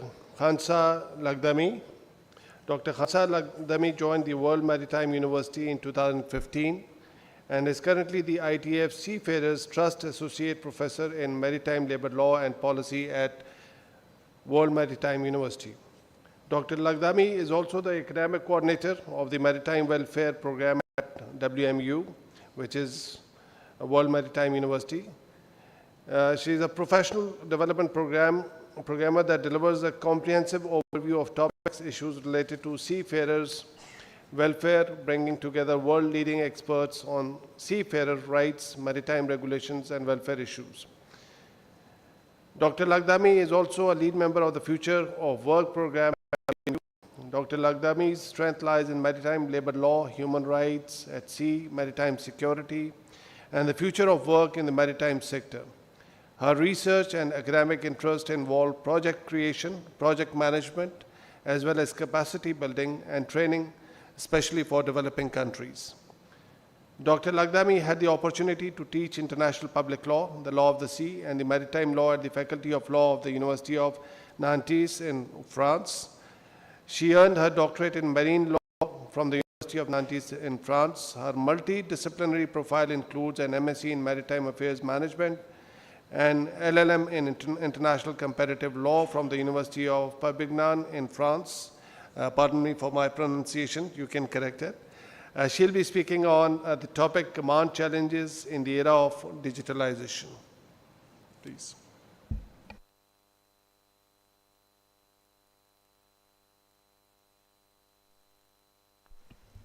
Assalamu alaikum. Thank you, Professor Adil Sultan, for the nice presentation. Thank you, the Pakistani Navy, for inviting me. A special thank you to Nima for your kind invitation and for your willingness to continue collaborating with the WMU. My subject today will be a little bit related to what we are doing at WMU. But before to go further with the subject, I would love to introduce the institution that I'm representing today. So as Professor Sultan said, I'm an associate professor at the World Maritime University, which is a UN university based in Sweden. So we were created or established by the International Maritime Organization in 1983 to basically help or support countries with the implementation of international maritime regulation, including maritime conventions on security and safety. So we are, our vision is to be the center of excellence in capacity building and training. Next, please. We are basically, I don't know if they know WMU. I'm pretty sure we have some alumni here present in this room. Our building is very small, but our impact is huge. So we have students from everywhere in this world. We have students from navies, Coast Guard, Maritime Administration, Port Administration, private sector, academics. Basically, so far we have 6,342 alumni, including 1,500 female alumni. And as you know, the female portion in the maritime sector in general, and not only in the Navy, is very small. So we are very proud to say that we are somehow contributing through our capacity building and training to the promotion of female in this sector or in this industry. We have been so far for many years mentioned by the UN General Assembly, highlighting the role of WMU in in fostering the capacity building and the training in the maritime sector. for many years, as I said, we have been mentioned as the effective center for capacity building and training center to help out with the development and the fostering of the maritime sector. Next, please.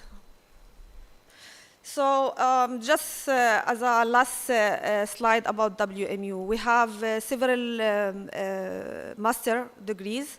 Our university is a postgraduate university, so we receive professionals basically from around the world, as I said, to do their master's degrees and PhD degrees. But we work also as a center for capacity building for countries, so we do receive a lot of invitations from countries to deliver trainings or workshops, or also to do some gap analysis in terms of policies and regulation. And we work also as consultant, let's say, center for the IMO, as we are established by the IMO. So regarding now our topic, I choose to start with a picture of how our ships look like today. So if you can see, we have the PNS Nasser, the Pakistani one. So those are kind of the ships that we have today. However, we have also in the markets, either in the Navy or in the shipping, we have very sophisticated ships that they are present in the markets. This is one of the latest ships that the Pakistani Navy has, that it was built by China a few years ago. And it is a proof, let's say, that the shipping or the Navy, sorry, is evolving very fast. And we have already the technology ready. So, because sometimes we have a tendency to talk about technology like it's in the future, while the future is really the present. And I think after the COVID, all of us, we recognize that the pace of technology has fostered very rapidly. We discussed about AI, we discussed about autonomous ships, which are already present. I put here two pictures of the first one of the first autonomous ships in the world, because before even the Navy, which is the Yara Birkeland. It's a ship that was developed by a fertilizer, which is not even a company related to maritime, but it's a company that decided to create their own ship to transport their products. Instead of using the road, they choose to use the sea. It was launched a few years ago, I think directly after the COVID. I mean, the plans were to have it during COVID, but then it was after. It is a full autonomous ship. There is no crew on board. And the second picture, sorry. No. Yeah. In the second picture, there is two ships from the US Navy. They are also autonomous and unmanned ships, but my understanding is that we still need some crew on board to make sure that there is no issue with the functionality. So there is, it's still under the trials. Those are kind of the technologies that we are now having on board of our ships. So we can see that there is more sensors, more radars that they are used around the ship, and so on. So there is a lot of information technology that it's already used on board our new sophisticated ships. Now, something that we are talking a lot about it recently, which is the alternative fuels or the use of alternative fuels on board our ships. The Navy, it's not an exception. Even if actually the idea or the approach to use more alternative fuels at sea came from the IMO with the strategy that the IMO has developed for 2030 with the aim to reduce the greenhouse gas. The Navy is not an exception, and even the regulation is different. The Navy is encouraged to join the shipping part of the industry to reduce the GHG. So basically, those are some photos of the future of the Navy ships. The one on my left is a prototype. We still not have something like that yet, but the second one is already tested. So we can see that in terms of technology, we are not talking only about AI. There is other type of technologies that we need to take into account. This is a graph to see that in the Navy, there is a lot of effort to use alternative fuels. And maybe comparing to shipping, the Navy is much, much more advanced. In a lot of countries, we use already nuclear in submarines, but also batteries and hydrogen. While in shipping, the hydrogen is still under test, and we still have a lot of, or we're still skeptical on the use of hydrogen or ammonia. This is a map showing a little bit all the numbers. Maybe it's not really clear, but the numbers of ships and submarines that they are functioning by alternative fuels. I would say that most of our submarines, they are functioning by nuclear, at least on this data.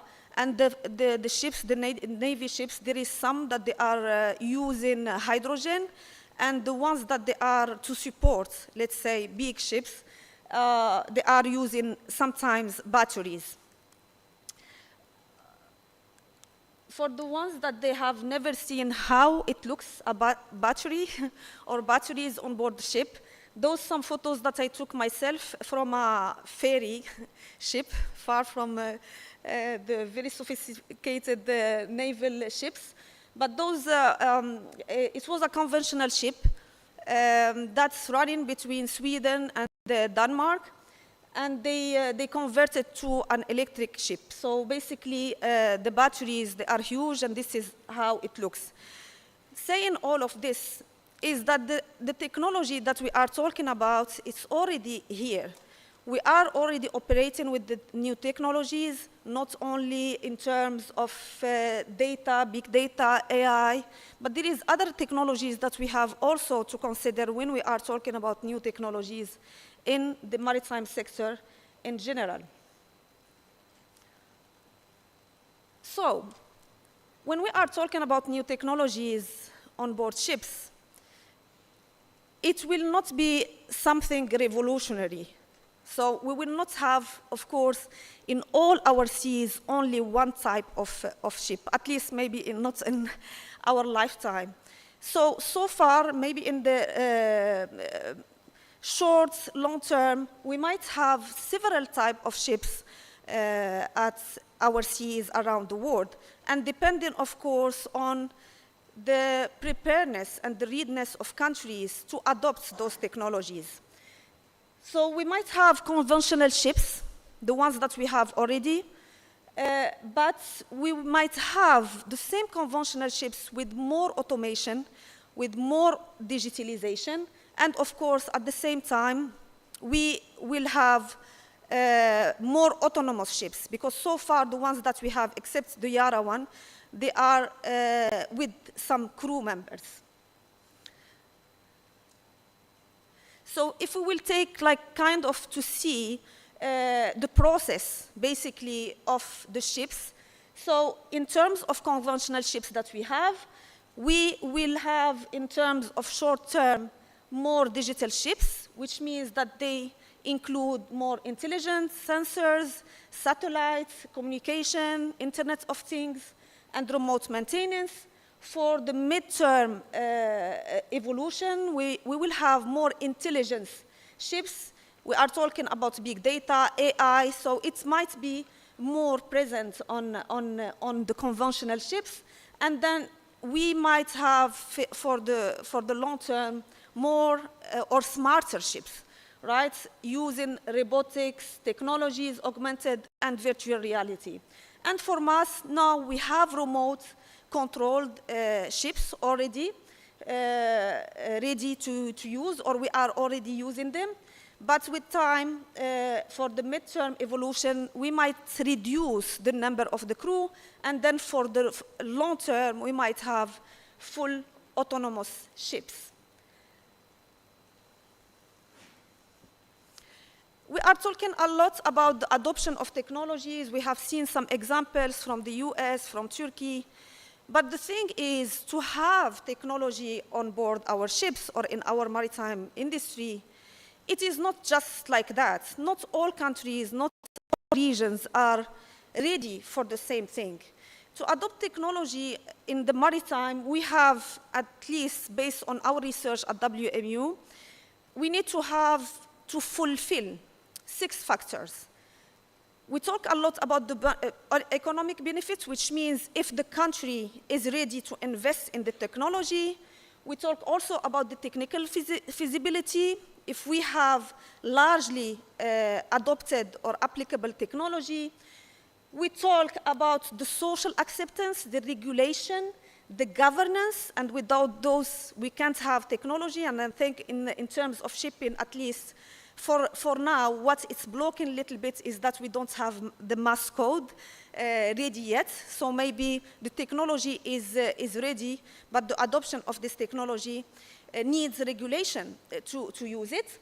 But the center of everything, and I think Madame Baris Majid this morning, she mentioned about the human capital. The human capital or the human element is the center of everything. Without having a well-equipped human capital, a well-equipped human factor, let's say, we can't use all of these technologies because, as we said, it is a revolutionary, evolutionary process. So we will still need human around the use of this technology. I will be very, very fast. So, saying all of this and going to what I know the best and what we are doing at the World Maritime University is to prepare people to use of these technologies. We are, of course, among a lot of institutions, capacity building institutions, that they are promoting for the evolvement of the learning. These technologies, they don't need only the technical parts. I think we heard this morning also about the hard parts. I think the Navy, they are focusing more about the hard parts. But with these technologies, we will need also the soft part. If you don't have the critical thinking, if you don't have the basic of how to analyze information, it might be very difficult for the personnel, for the Navy personnel, to deal with all of these technologies. So those are some requirements that we might need. I will emphasize just something that I recognize in the shipping part, that the application of new technologies, it's not easy for everyone. We might say that, yeah, I have the background, I'm an engineer, I have a mathematical master, but in terms of application, it's not easy for everyone. It creates a lot of stress and anxiety because we need our staff to be ready to use of technology very fast. So it's something that we need also to add it when we are developing our requirements and new training. We are asking very, very fast. It's another challenge because I talk now about the challenge of the new skills and competencies that we will need. We will need to adapt our institutions to the new paradigm. But there is another issue, is that the application of these new technologies is not equal everywhere.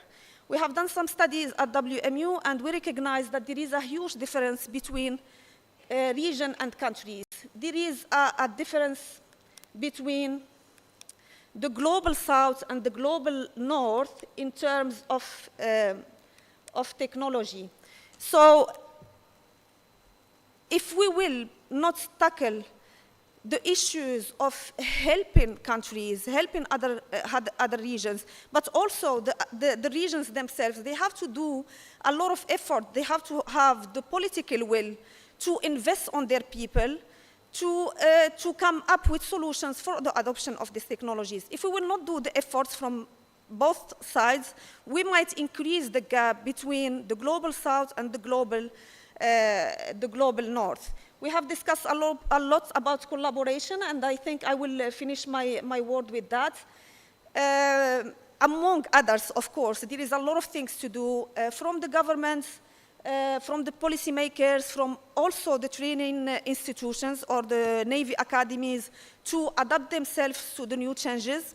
But a collaboration between all countries and all regions, it's a must, because we can't just continue developing and adapting technologies for ourselves and others, they are not able to follow. So it is, I think, if we collaborate, it is a win-win. And I'm sorry, this is the most important part, but it's okay, I don't have time. Yeah. Thank you.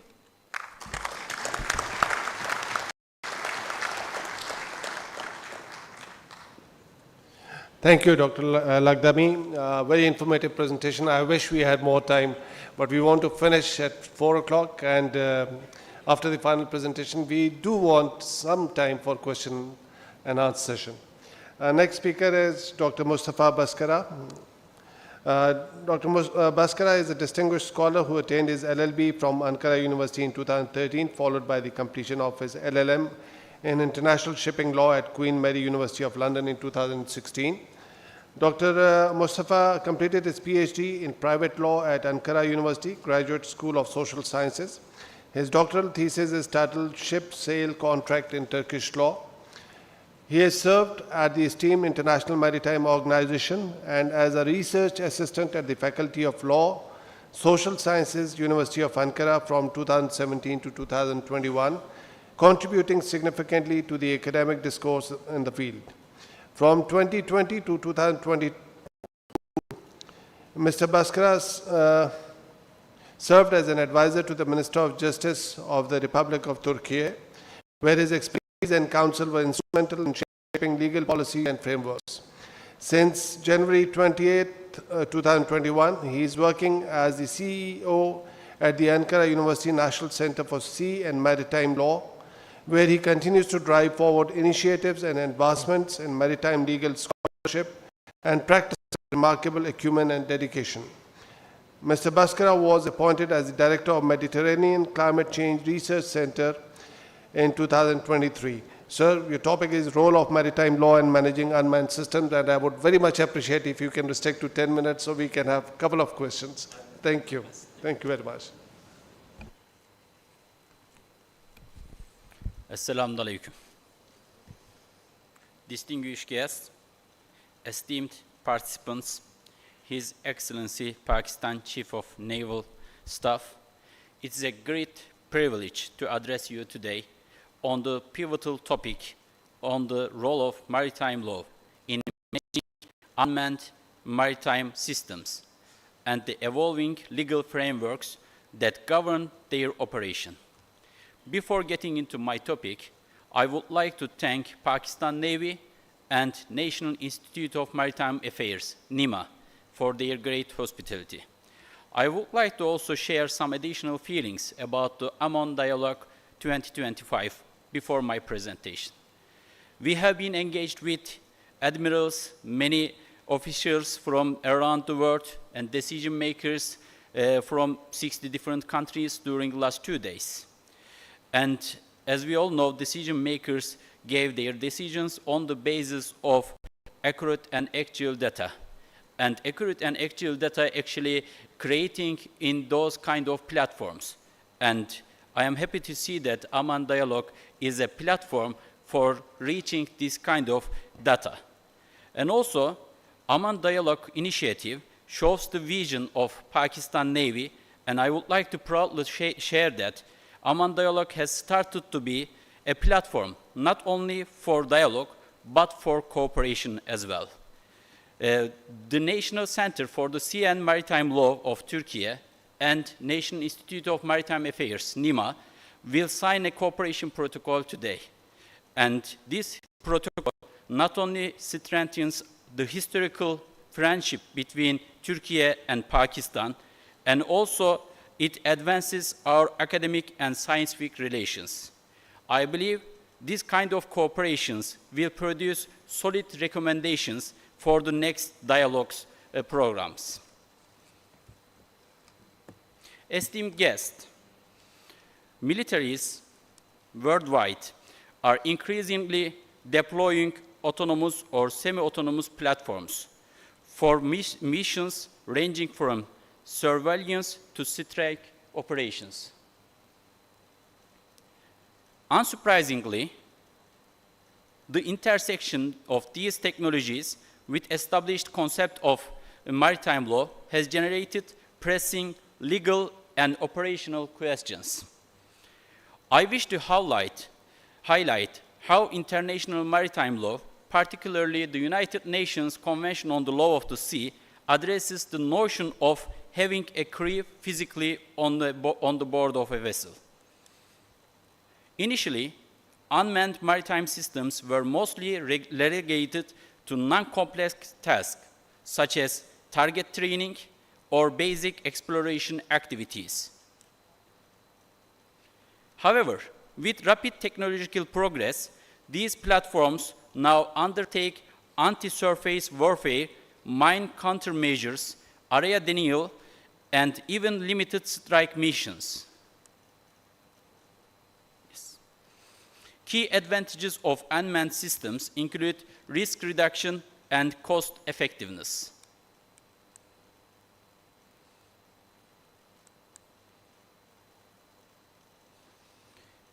Unmanned maritime systems operational use is included in many in my presentation, but almost all of you are coming from a military background. That's why, due to time constraint, I am not going to get into detail in this part. Besides extensive area of use for unmanned maritime systems, they also have some emerging risks, such as cyber vulnerabilities and ambiguous accountability. Reliance on remote links increases exposure to hijacking, jamming, or spoofing. Also, absence of an onboard crew complicates commanded control and legal liability in case of collisions or engagements. International maritime law revolves around the concept of a ship, as ships are the primary objects of all maritime facilities. Taking into account the emerging risk and key advantages, the legal definition of an unmanned maritime systems is critical. Determining whether an unmanned maritime system qualifies as a ship is crucial for applying the relevant legal regime, particularly with respect to the United Nations Convention on the Law of the Sea. UNCLOS provides extensive rules on navigation, flag state responsibilities, and dispute resolution, but does not explicitly define the term ship or vessel. This omission has led to differing interpretations, whether an unmanned platform falls under the UNCLOS provisions or not. Let's make a quick look of different views. There are three main views regarding the legal definition of unmanned maritime systems. According to the first view, that accepts unmanned maritime systems as ships, it is argued that although UNCLOS frequently refers to captain, officers, or crews, the absence of any provision explicitly requiring a physical crew should be interpreted in the light of the Convention's overall objectives. Some articles of the UNCLOS assume the existence of onboard personnel, particularly for rescue obligations or for setting out the responsibilities of flag state regarding captain and crew qualifications. These concepts might be extended to remote or shore-based operators who fulfill the role of captain or navigator from a distance. For example, requiring an unmanned surface vessel to assist people in distress at sea raises practical questions. How would it embark survivors if there is no physical crew? How would an artificial intelligence system judge the seriousness of a rescue situation? Such complexities suggest that supplementary rules and guidelines are needed. However, they do not negate the possibility of unmanned vehicles are legally ship. According to the second view, that does not accept unmanned maritime systems as ship. It is argued that ships have historically served to transport people or goods. However, unmanned military vehicles are often designed for surveillance, combat, or similar missions. According to this view, an unmanned maritime system cannot benefit from UNCLOS navigation rights such as innocent passage because of coastal state security interests. Moreover, these vehicles may not enjoy sovereign immunity or state immunity traditionally granted to warships or other government vessels. According to the last view on the legal status of unmanned maritime systems, a case-by-case study is necessary under each different convention. These more nuanced positions suggest that whether or not an unmanned platform qualifies as a ship must be examined under each applicable international instrument, such as SOLAS, COLREG, and others, rather than relying on UNCLOS. Most such conventions do not insist on an onboard human element for an entity to be considered as ship. A consistent trend is emerging that unmanned maritime systems could be classified as ships, subject to certain technical and legal adjustments. To sum up this legal discussion, despite divergent opinions, the majority approach in the legal literature, and this one appears most aligned with evolving state practices, supports the classification of unmanned maritime systems as ships, provided that they meet core functional criteria. However, for this view to gain universal acceptance, states must develop consistent practices and clarify how existing provisions will be interpreted or adapted for remote or operations. I would like to discuss also warships and their status and the obligation to display emblems. A literal reading of the Article 29 of the UNCLOS highlights the requirement for an officer in command and a crew under military discipline. Advocates of this view argue that an unmanned system, especially one operated by remote control or artificial intelligence, lacks on-board human element, thereby failing to satisfy the Article 29 of the Convention. However, a growing minority asserts that the historical context of Article 29 did not anticipate modern unmanned technology. What truly matters is whether the vessel belonged to a state's armed forces, whether the vessel under the authority of a duly commissioned officer, and whether the vessel subject to military discipline. This perspective maintains that if these conditions are functionally met, then unmanned naval platform may be deemed as ship, as warship actually. United Nations Convention on the Law of the Sea also stipulates that a warship must bear the external marks that distinguish it as belonging a particular state's navy. Although physically smaller or autonomous, an unmanned warship could display such marking in a manner consistent with its size and operational profile. Warships enjoy immunity. Now, I would like to discuss some practical issues, actually. Warships enjoy, as we all know, immunity from the jurisdiction of any state other than the flag state, among other privileges. Recognizing an unmanned vehicle as warship might extend these privileges. Conversely, misusing warship status for unmanned vehicles without clear insight and command structure could raise major complications concerns. In the event of a collision or environmental damage caused by an unmanned vessel, who bears responsibilities? Who will be responsible for the pollution? Possible liable parties include remote operator, software or artificial intelligence developer, the flag state's naval command, or some combination of thereof. Under UNCLOS, the flag state must ensure the vessel complies with international standards, including safe navigation, prevention of pollution, registering an unmanned vessel in a nation ship registry implies the flag state must adopt legal and administrative framework to cover remote or autonomous operations. Securing the data links, another subject. Communication channels and onboard artificial intelligence systems against hacking or jamming is a growing concern. States must invest in robust cybersecurity protocols from the design piece onward. Now, I would like to propose some solutions and best practices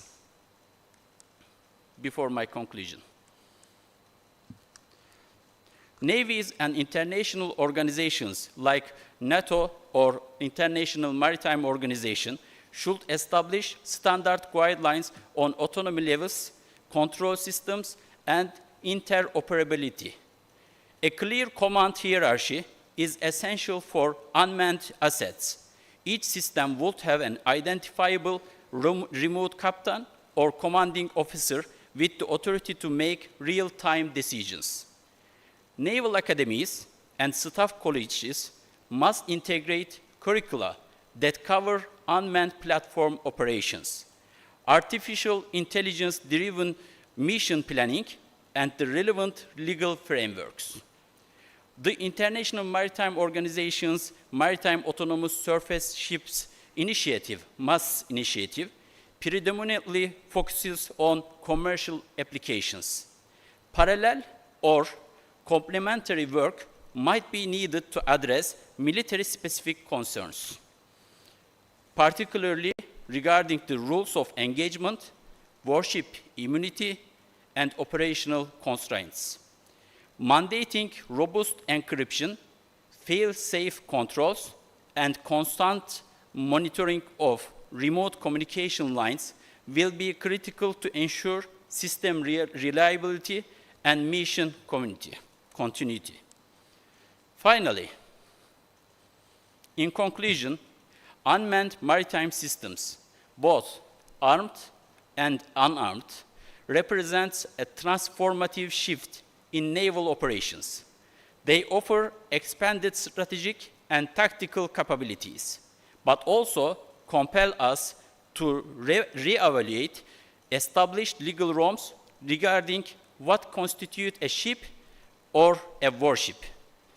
Turkey's experience in conceptualizing, designing, and operationalizing various armed, unmanned maritime projects demonstrates how a defense-oriented industry and forward-thinking naval strategy can converge to produce cutting-edge platforms. As technologies mature, close cooperation among navies, policymakers, and international legal bodies will be essential to develop norms that ensure safety, accountability, and seamless integration of unmanned vessels into broader defense architecture. By acknowledging the legal complexities, embracing necessary reforms, and maintaining high standards of operational and cyber integrity, we can harness the full potential of unmanned maritime technology to enhance maritime security. Thank you for your attention. I look forward to our discussion.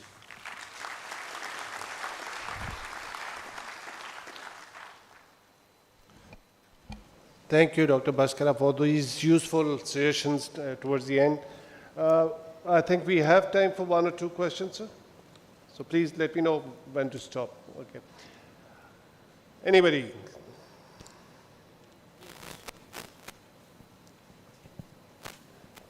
Gentleman at back, please. Please identify yourself, and I'll request keep the question short. Sir, I am Lieutenant Commander Prosperous from Pakistan Naval Aviation.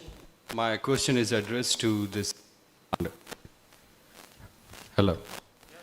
Sir, given the varying levels of technological superiority and prowess of different nation states, how can the leading naval powers ensure that the technological advancements like AGI, autonomous vessels, and computing, etc., can become bridges for maritime cooperation rather than becoming the barriers for a deepening strategic divide? Great. We can have one or two more questions, and then I'll request my panelists to respond.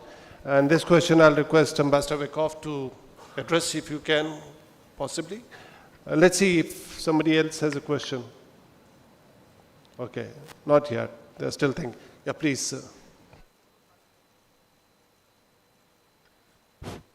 I'm Commodore Khalid. My question is, as we have been talking that we need to integrate the different datas, especially in maritime domain, and the important aspect has been come out from this discussion is the cybersecurity is the biggest challenge to overcast the future progression towards the smart ships and the unmanned ships.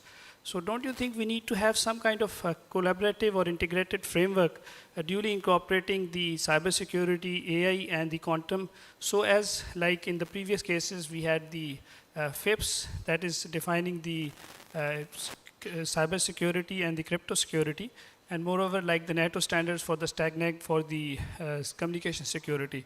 So once we have a robust framework for integration of the cybersecurity, then we should be able to integrate all these technologies, and we should be able to safeguard the operations from the unintended hacking or the spoofing of the data.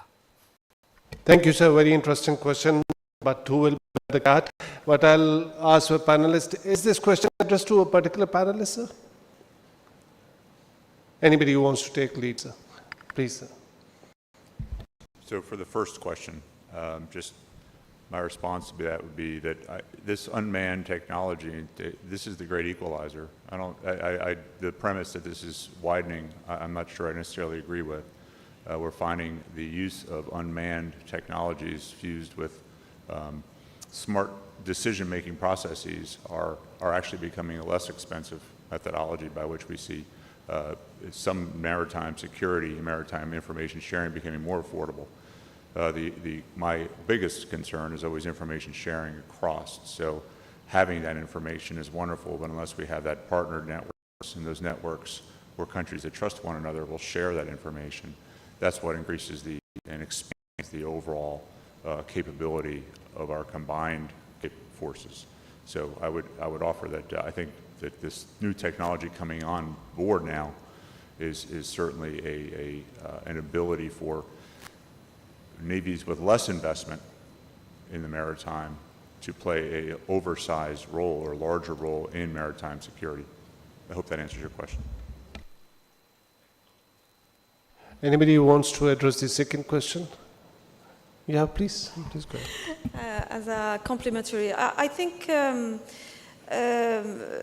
less nations that they are really using those new technologies, it's time also to invite those nations to invest more in research, in their youth. So, because we have also tendency to give the responsibility for the ones that they are investing more on new technologies. But I think it's time also for countries, all countries, to put on the effort on their youth, on their research, on their education, on the development of their regulation, on giving the effort on their governance. So that can, at some point, both sides can meet, you know, in the middle, because you can't wait for others to do also all efforts. Of course, in terms of technology, there is some countries that they are way far from others, and best practices, or at least sharing knowledge, is also good. So to help out, to open eyes, let's say, to other nations, to give more value to research and education, because it's all, the Navy or the new technologies in the Navy, it's part of an ecosystem. You can take this sector part of the entire ecosystem in countries. So we should go to the origin, we should go to the source, invest a lot in education, in research, to come up with final results for all sectors. Great, thank you very much. I've been asked to wind up this session because the next session has to then start on time. So my apologies for this, and apologies to others who wanted to ask questions. I had several questions, but definitely due to paucity of time, I won't. Just to addressing Commodore Khalid's question, building international norms is quite a Herculean task in this age, because technologically advanced countries, they don't want to share or restrict their developments, while the technologically dependent countries, they are asking for. I'll just give you an example. Pakistan has taken lead among, in one of the several countries who is supporting or proposing to develop AI norms. There are ongoing meetings, but there are hurdles. Then there are hurdles of non-state actors. Because in this age, a non-state actor is not about terrorists, we'd say. With commercial interests like Elon Musk, Jeff Bezos, they are involved in this development of these technologies. They don't want to come under any kind of restrictions or any framework. So having a framework is a very idealist thing, but I don't think so it is going to work over here. Just a couple of points that I would want to make. Admiral Wyckoff mentioned about the combination of cyber and AI. Yes, it can it can have its own dividends, but it can at the same time could be very deadly. You are combining cyber with AI and taking the humans outside the decision-making loop. In military weapon systems, it could be very, very dangerous. There was a question about we need to develop own AI system. This is very interesting, because whatever we have learned or we are talking about, these AI algorithms are being developed by developed countries, the technologically advanced countries. Even we start working on AI systems, as long as you do not have your indigenous AI algorithms, probably your AI systems would have the bias, because these would be imported from other sources. So that's one important point that came up, that if we want to work on AI system, we should have our own indigenous AI systems for the future. Just concluding thoughts, today's dialogue, we understood how important it is to talk more about maritime security in an increasingly interdependent world, where not only state, but non-state actors also have stakes in it. And there is a great value in sharing each other's best practices, learning from each other. And I think Aman dialogue is one wonderful opportunity that Pakistan Navy provides to other navies as well, to share their best practices and learn from each other. And I hope this will continue, and other navies would also emulate this example. Thank you very much. A round of applause for, I have another notification. This concludes session 6 of Aman Dialogue. Ladies and gentlemen, our worthy guests are requested to be seated. The chief guest of the closing session will join us soon. After the end of closing session, dignitaries that have been informed about the group photograph are to proceed towards the kite block, which is on the right side after exit from the door on the right. The guests are requested to remain seated. The chief guest of the closing session will join us soon.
I may remind the worthy guests that after the end of closing session, dignitaries that have been informed about the group photograph are to proceed towards the kite block, which is on the right side after exit from the door on the right.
Ladies and gentlemen,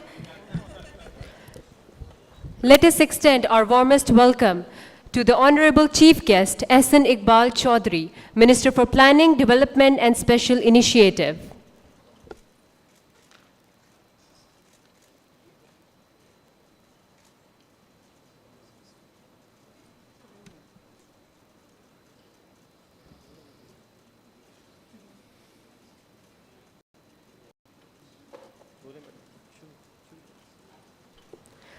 Honorable guests, ladies and gentlemen, Assalamu alaikum. As we approach the closing session of Aman Dialogue 2025, it is my distinct honor to welcome you all to the closing session of Aman Dialogue. Today has been an incredible day of insights, collaboration, and forward-thinking discussions on maritime security and prosperity. This closing session brings together distinguished speakers who will share their insights on key aspects of maritime security, the role of navies in economic prosperity, and the geostrategic challenges of the Indian Ocean. we now move to the first presentation of this session, focusing on the rule of law for maritime security. I would request Admiral Muhammad Nazmul Hassan, Chief of Naval Staff, Bangladesh Navy, to please proceed to the stage.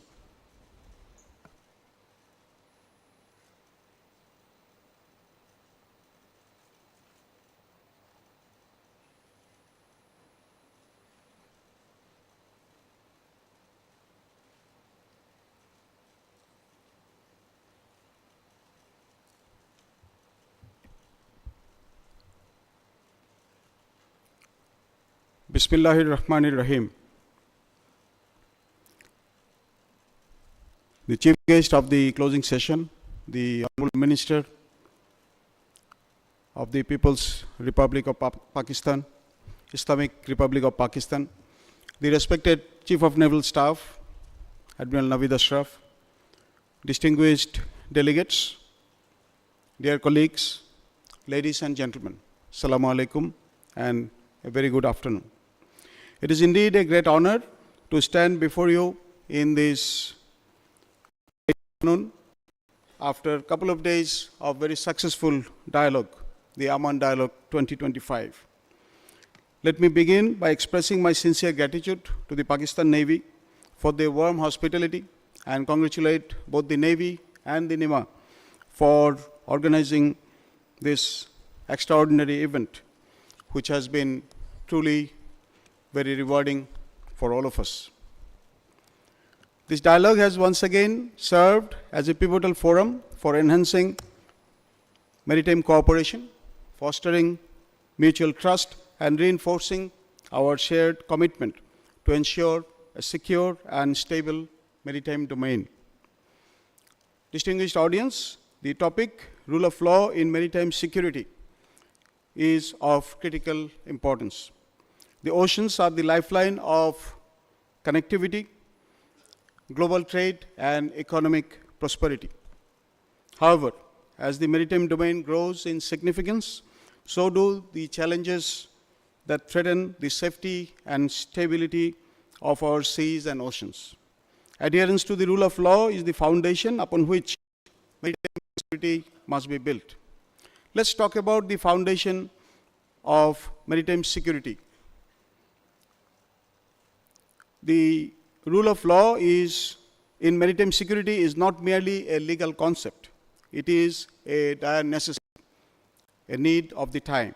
Without it, the seas would be vulnerable to lawlessness, uncontrolled exploitation, and there will be conflicts threatening the peace and prosperity of nations. The United Nations Convention on Law of the Sea, UNCLOS, often referred to as the Constitution of the Oceans, serves as the fundamental legal framework governing maritime affairs. It defines the rights and responsibilities of nations regarding the use of the world's oceans, ensuring freedom of navigation, equitable resource distribution, and dispute resolution mechanisms. However, despite the existence of UNCLOS and other international agreements, we continue to witness the challenges and violations that undermine maritime security. Some of the examples are the piracy and armed robbery at sea, illegal, unreported, and unregulated fishing, maritime terrorism, where non-state actors exploit sea routes for illicit activities, cybersecurity threats to maritime infrastructures, including ports, ships, and naval systems, unresolved maritime boundary disputes, which create geopolitical tensions. These challenges call for a collective response, one that is rooted in legal framework, mutual cooperation, and innovative solutions. Now, Bangladesh's commitment to maritime security and the rule of law. Distinguished audience, Bangladesh as a maritime nation firmly upholds the principles of freedom of navigation, territorial integrity, and peaceful coexistence. Our commitment to the rule of law in maritime security is reflected in our adherence to the UNCLOS, which guided the peaceful resolution of our maritime boundary disputes with our eastern neighbor in 2012 and the western neighbor in 2014, respectively. Our active role in the regional maritime constructs include participation in the IORA, the Western Pacific Naval Symposium, and of course, the IONS. And Bangladesh was the chair of Indian Ocean Naval Symposium in the year 2017 and 18, where we arranged for the first time a maritime search and rescue exercise in the name IMSAREX.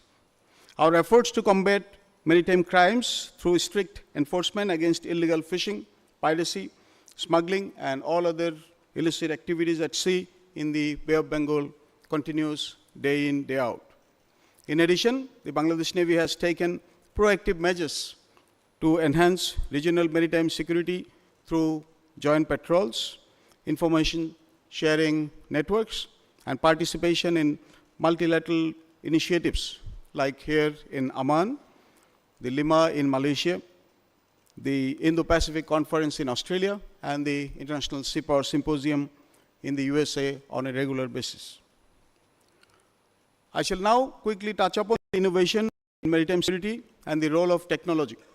Although I am not an expert in it, however, as we navigate the complex landscape of modern maritime security, we must recognize the transformative role of technology and innovation in strengthening the rule of law at sea. The integration of AI-driven surveillance systems, satellite monitoring, and unmanned maritime systems have enhanced real-time situational awareness, allowing for swift response to threats such as piracy and illegal activities. But as one of the speakers very rightly mentioned, there is a need for legal harmonization between these modern technologies and our legal regimes.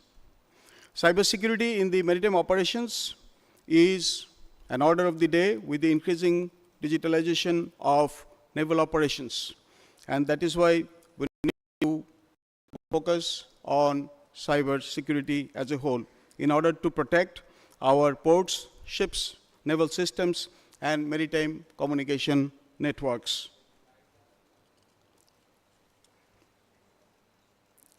Smart and autonomous vessels and drones, the use of it is becoming more and more frequent among nations. And it is revolutionizing the maritime surveillance, making law enforcement operations more efficient and effective. As such, as nations, we must invest in research and indulge into joint collaboration with like-minded countries, and also ensure training for our human resources, because end of the day, it's always men or women behind the machine that is important. Technology, when aligned with legal frameworks and international cooperation, can fortify maritime security and uphold the rule of law in our seas and oceans. Let us now talk about some actions for strengthening the legal and security frameworks. While UNCLOS and the other international regimes provide a strong foundation, their effectiveness depends on implementation, enforcement, and adaptation to evolving threats. Therefore, I propose some actions for strengthening the rule of law in maritime security. First of all, let us reinforce our legal frameworks. And as nations, we must harmonize domestic laws in line with international maritime conventions to close the legal loopholes and improve enforcement mechanisms. Let us also enhance maritime law enforcement cooperation, strengthening regional Coast Guard collaborations, sharing intelligence, and conducting joint naval operations, coordinated patrols, and the like. In this regard, I would like to praise the participation and the frequent leadership of the Pakistan Navy in CTF 150 and 151. I think, sir, it shows the commitment of Pakistan Navy and, as a nation, the country of Pakistan towards the peace and stability in the Indian Ocean region. We should also invest in capacity building, developing human resources, training programs, and technological capabilities that will ensure that maritime security agencies remain prepared for emerging challenges. Our efforts should be to promote peaceful dispute resolutions through diplomatic means and consultation as the first course of action. And let us also foster public-private partnership, because the collaboration between the governments, the industry, the private sectors, and the research institutes will pave the way for innovation and will ensure that the maritime security is efficient and effective.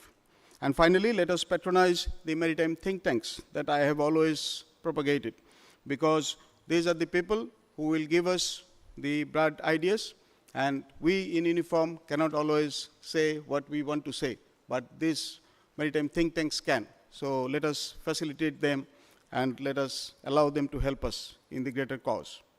Distinguished audience, as we look ahead, we must envision a maritime domain where security, stability, and sustainability prevail, where the seas are governed not by might, but by law. We must ensure a future where UNCLOS and similar other legal regimes are universally respected, ensuring fair and equitable use of ocean resources. A future where technological advancements strengthen rather than undermine the rule of law. And a future where nations, regardless of their geopolitical differences, come together in the spirit of cooperation to secure seas and oceans in order to ensure a prosperous future for mankind. This vision that is projected by the theme of AMAN Dialogue, Secure Seas for a Prosperous Future, is not a mere idea, but a necessity. Achieving it requires commitment, collaboration, and actions from every nation, every navy, and every maritime stakeholder. In the concluding remarks, I would like to say, ladies and gentlemen, let us leave here today not only with some new insights, but with a renewed commitment to act together. I extend my deepest appreciation once again to the Chief of Naval Staff, Pakistan Navy, and to his great team of staff who have conducted a very successful AMAN Dialogue, and I wish all the best for tomorrow's fleet review. I thank the Honorable Chief Guest for his gracious presence and the importance that has been shown by the government of Pakistan to this multilateral arrangement. Let us continue sailing together for peace, stability, and rule-based maritime order towards ensuring secure seas for a prosperous future. Shukriya, Dhanyavad, thank you very much, Allah Hafiz.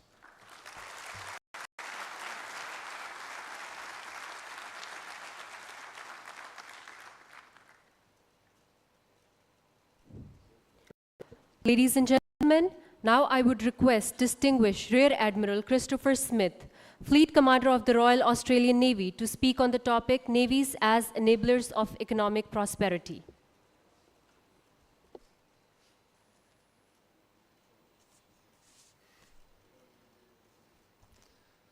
Honourable Minister, Admiral Ashraf, sir, it is an honour to be here. I bring greetings and best wishes from Vice Admiral Hammond, Chief of the Australian Navy, and his deepest apologies he's unable to join us in person. Colleagues, ladies and gentlemen, maritime leaders from the region and around the world, I'm honoured to be able to join you here for the AMAN Dialogue 2025. As one of the presenters said yesterday, speaking last can be challenging as most of the wind has been taken from the sails. I find myself in this position. So I will take some liberties with my topic and talk at a more philosophical level. Something as senior leaders, I think we owe our navies and those that trust us with our shared significant responsibilities. As I look around, I see decades, indeed centuries, of experience of the sea, of its power, of its vast horizons, of the great riches in the waters, of the many ships which carry trade between our nations. As mariners, we know you cannot deceive the sea. Only professionalism and the utmost respect will allow you to pass in relative safety. And so I observe there is a unique characteristic to the gathering of so many esteemed naval and maritime leaders, an opportunity to communicate frankly, to report our position relative to the weather and shoal waters, so that timely avoiding action can be taken, so all nations and their mariners can have secure seas for a prosperous future. Blue economy is an attractive shorthand expression for something that merchants and mariners have known for thousands of years. The resources of the sea and the ability to use it for trade are of great value. For nations, for local communities, for companies, for farmers, for sophisticated manufacturers, for traditional coastal fishermen. All rely on good order at sea for the safe and efficient conduct of their business. The blue economy is underwritten by long-established rules and norms where all countries can cooperate, trade and thrive. The United Nations Convention of the Law of the Sea provides the foundation of this in the maritime domain. And navies and maritime forces operating within UNCLOS are the principal tool available to nations to ensure good order at sea. Although universally recognised as the foundation of global prosperity, good order at sea is a conscious choice by nations. It is a conscious choice to respect and uphold treaties to which they are signatory. It is a conscious choice to uphold customary law. It is a conscious choice to respect the sovereignty of other nations, just as a nation would expect its own sovereignty to be respected. Good order at sea is a conscious choice to steer clear of shoal waters and to avoid poor weather. Colleagues, fellow naval and maritime leaders, I submit to you that conscious choices are sometimes being made contrary to the interests and good order at sea, contrary to furthering the blue economy with prosperity for all. Good order at sea is not speaking of harmonious seas while using militias and coastguards, escalating tensions through the use of water cannons and ramming of vessels. Good order at sea is not claiming to support the rules-based order while seeking to impose an interpretation of the world inconsistent with the international ruling. Yet, this is what we are observing in the South China Sea. Just as we cannot ignore or wish away an approaching typhoon or hurricane, we cannot ignore or wish away what is before our eyes. Regrettably, it is not the only example. In the Red Sea and Gulf of Aden, the actions of the Houthis have not helped good order at sea. According to the United Nations Convention on Trade and Development, between October 23 and February 24, container traffic using the Suez Canal dropped by 82%. LNG prices rose, vessel speed and carbon emissions rose, insurance and shipping costs rose. While there is no doubt the Houthis have developed indigenous capacity, their weapons and capabilities are not wholly indigenous. According to much open source reporting, cruise missiles of Iranian origin have been used in considerable numbers. The actions of the Houthis have hindered the international blue economy and diminished prosperity for many. The navies of many nations have worked to defend against the Houthi attacks. Others have stood to one side, and at least one has acted to assist these attacks, affecting not just trade, but the safety of mariners from many nations. In the Black Sea, we witnessed the maritime elements of Russia's invasion of Ukraine. Russian use of sea mines does not appear to be in accordance with the Hague Convention or the San Marino Manual. The location of minefields has not been announced, nor given the number of reports of free-floating mines breaking loose and circulating around the Black Sea, does it appear Russia has been concerned with the safety of shipping sailing to and from Turkey, Romania, Bulgaria, Georgia and Ukraine. By contrast, it is Turkey, Romania and Bulgaria which have committed their navies to joint minesweeping missions. For some nations, blue economy is the link to national prosperity. For other nations, blue economy is the link to simple survival for many of their citizens.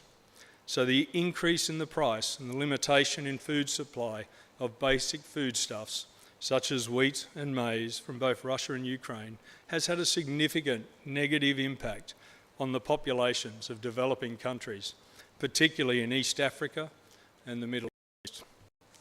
A final example of actions which diminish good order at sea are the various examples of merchant ships dragging anchors across communication cables and other seabed infrastructure, having a significant disruptive impact on the global economic system. As a professional mariner, I find it hard to believe so many anchors could be so suddenly poorly secured for such an extended period of time. Perhaps one of the practical outcomes of our gathering could be for each of us to make representation to our various maritime regulatory and safety authorities to request they pay closer attention to the seamanship standards for the ships which visit our ports, sail under our flags and are owned by companies from our nation. There is one thread that links together the examples that I have cited. They all occur in what is often called the Great Global Commons. Here, I refer not just to those areas beyond any national jurisdiction and not simply to the question of resources. More than that, the seas and oceans remain a space relatively unconstrained, where national activity and national choices are less constrained than they are ashore. Freedom of the sea, first set down by Hugo Grotius in early 1600s, remains a benefit to us all. In many ways, Grotius set down the blue economy and future prosperity of the age. In this relatively constrained space, nations demonstrate their national identity. They give all nations a view of how they choose to exercise power. It's an insight into their sovereign identity and the way they value the sovereign identity of other nations. Ladies and gentlemen, I've given you a frank report of the weather forecast, something that befits such an illustrious gathering of mariners. And while it may not sound happy reading, I do not believe that the storm is unavoidable. The United Nations Law of the Sea Convention, in which 160 nations participated, remains one of the United Nations' greatest achievements. It has and can continue to underpin the current blue economy and future prosperity for all of our nations. Navies and maritime forces play essential roles in supporting it. As we have heard repeatedly throughout the AMAN dialogue, working together for peace, locally, regionally, and globally, in good faith, can and is making a difference. Moreover, the benefits from supporting UNCLOS accrue to all nations. The reason for all our nations to support UNCLOS greatly outweigh the alternatives. But this is, of course, a matter of conscious choice. Ladies and gentlemen, colleagues, Admiral Ashraf, sir, thank you for your attention and for your time. I wish you all fair winds and following seas. Thanks.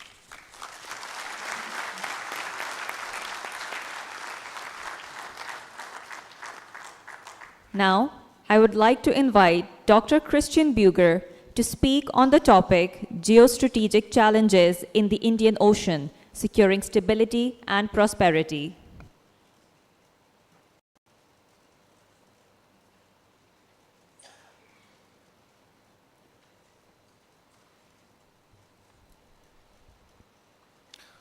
Honorable Minister, Excellencies, Admirals, colleagues, and friends, it's a great pleasure and deep honor to address you again in this symposium and offer some reflections in this closing. It has been amazing 2 days, and I hope you all join me in thanking the Pakistani Navy for hosting us so generously together with NEMA. I was asked and invited to speak about geopolitics. Geopolitics or geostrategy and maritime security do not go easily together. Geopolitics and its brother, geoeconomics, are ways of thinking about the world by splitting it into spheres of influence in which one dominates rather than the other. The maritime space, however, is a space of connectivity. Neither is the North Sea or the Baltic Sea a NATO lake, nor is the Indian Ocean India's ocean, nor is the South China Sea China's domain. No, we are all dependent on these seas. They belong to all of us. This is precisely why the founding fathers and mothers of the UN Convention on the Law of the Sea argued that we should think about the oceans, not only the seabed as it made it into the convention, as a common heritage of humankind, a common heritage in need for collective stewardship. Now today, almost 40 years later, we might think about the oceans slightly different than back then. We are now looking at a very different ocean, and I tried to show you this yesterday, but it came also through in a couple of other presentations. The ocean that we are looking at today is a crowded and increasingly industrialized ocean. It's full of infrastructures, and it is full of infrastructures of connectivity. No longer is it a heritage.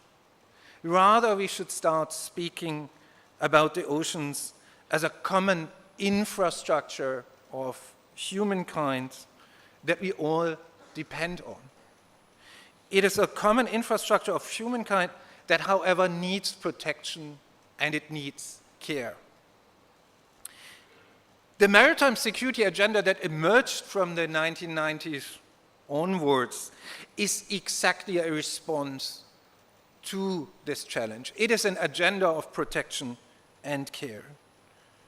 How it was phrased from its onset, it is about preventing accidents from threatening the sea, stopping all sorts of crimes that prevail, protect marine biodiversity, saving human lives at sea. Those issues are the heart of the maritime security agenda. And ladies and gentlemen, in many ways we have come a far way. I invite you to read our report for the United Nations Institute for Disarmament Research, and one of the key points that we are making in the report is that maritime security has led to remarkable forms of interstate cooperation on both a regional as well as global level. And it is quite impressive, in particular if we compare it to other areas of security, whether we are talking about information sharing, maritime domain awareness, joint maritime security operations, or capacity building, including to address challenges such as piracy. And let's not forget the impressive coalition that was assembled between 2008 and 2012, when the entire world came together to suppress Somali piracy. This is an achievement we should never let go. This is an achievement that we should never forget. However, as we argue in the report, we can do and we must do better in at least 3 different ways. First of all, as we have heard over the 2 days, there is a number of new challenges on the horizon, and also older, persistent challenges such as illegal fishing, smuggling, and piracy. It is specifically small and developing states that are heavily affected by these challenges and are struggling. They do need ongoing international support to patrol their exclusive economic zones, but also in order to work together. Think about the challenges of maritime cybersecurity, the return of naval mines as weapons, or sea level rise. These are pragmatic challenges that we need to address better. Second, there's a strong case for us to rethink our strategy of how we institutionalize maritime security governance, and that includes the United Nations system. There's a too complex patchwork of regional mechanisms that undermine efficiency. There is too much focus on informal ways of cooperation. Informality can be very good to solve problems pragmatically, but however, informal cooperation means a lack of accountability, a lack of transparency, and often a lack of sustainability. We have too many UN agencies that address maritime security in a largely unstructured manner, and in short, we need efforts to develop a global strategy for comprehensive maritime security. The third point that I'd like to make here today is that we need to continue to improve our knowledge and evidence base for maritime security. We still lack global statistics.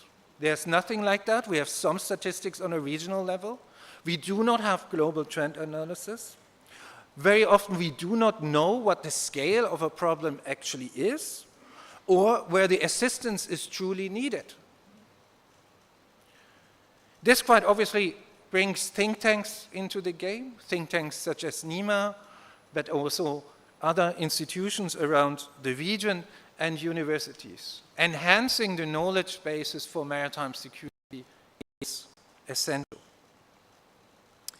Colleagues and friends, these are arguably big tasks and large efforts. However, these are challenges that can be tackled. I have counted in this room 9 representatives of states that are members of the UN Security Council. 9 out of 50 here in this room. The UN Security Council is one of the places where such change that is needed to address maritime security differently can be initiated. The government of Greece has already indicated that they want to put maritime security on the table of the Maritime Security Council. And I do hope they will get the support from Pakistan, but I also hope they do get the support from all the other nations here in the room that are currently in the UN Security Council, because this is a place where true change can be initiated. Dialogue is a very important place for the region, but also for a global maritime security discussion. It is an important forum to review our progress and make sure that we stay on course. But let us also all ensure that the messages of commonality and the cooperative spirit that we have heard of over the last 2 days also lead to the respective actions. After all, maritime security is no less a global responsibility to protect the ocean infrastructures that we all depend on. I thank you very much for your attention.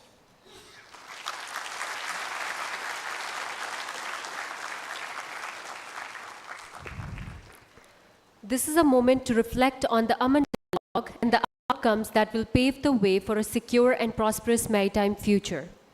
I would like to invite Vice Admiral Raja Rab Nawaz, Hilal Imtiaz Military, Deputy Chief of Naval Staff, Operations, to deliver the summing up remarks.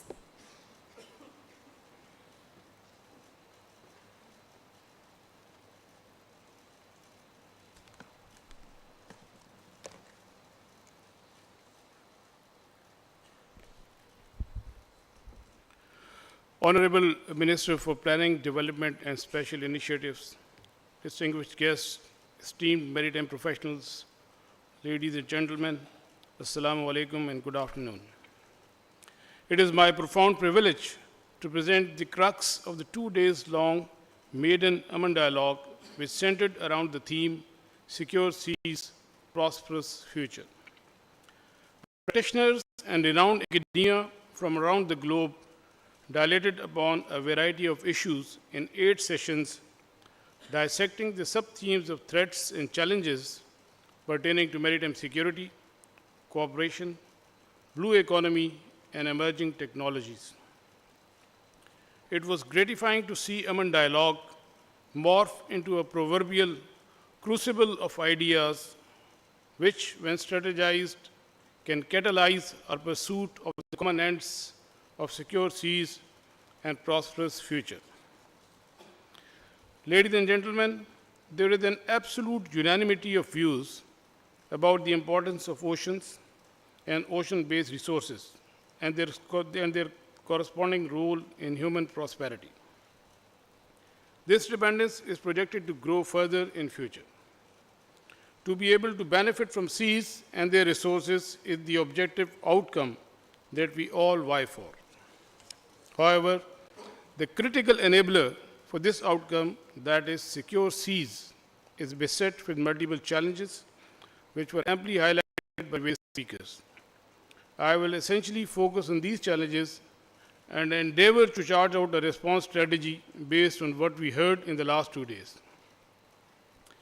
Ladies and gentlemen, complexity of maritime domain due to its vastness, less regulated nature, multiple stakeholders, and pervasiveness makes it a unique medium.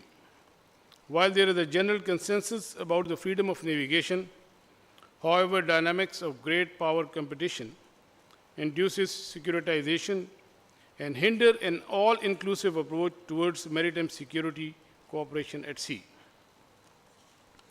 Rapid technological advancements in the fields of artificial intelligence and unmanned systems in recent times present great potential for securing the maritime domain. However, there are attendant ethical and legal challenges. National maritime security apparatus of littoral states is increasingly being stretched due to quantum of threats. Unauthorized exploitation of undersea resources and overexploitation of marine species leading to depletion of marine stocks adversely impact food security. The gaps in international maritime legal regimes with respect to varying interpretation of ocean governance add further complexity to the issue. Overlapping territorial claims in various Indian Ocean region countries complicate the maritime security. Socio-economic and demographic pressures compound the problems, such as increase in human trafficking, narco and arms smuggling, etc. Lack of international consensus on challenges emerging due to climate change poses serious and at times existential threat to low-lying littoral states. Lack of regional cooperation and governance mechanisms is hindering a coordinated response against multifarious maritime security threats. The overarching challenge compounding the maritime security calculus is the lack of trust among nations due to a host of factors. Ladies and gentlemen, having highlighted the significant challenges impacting global maritime security and economy, I would like to dilate on response strategy. Ladies and gentlemen, cornerstone of any response strategy being conceived to counter these threats or challenges will build on trust. Building trust, a prerequisite for mitigating strategic competition and ensuring long-term peace and stability, requires significant investment in terms of time and political will to understand shared nature of threat. Key enabler to foster trust is regular and meaningful interaction through forums such as Aman Dialogue, where people can develop commonality of perspective. Through maritime diplomacy, inclusivity, and fostering relations at such gatherings, a cooperative framework that prioritizes security and peace can be defined. Common interests, common responsibilities, and common resolve for peace should keep us united to keep our seas secure. Ladies and gentlemen, the geopolitical realities are there to stay and cannot be wished away.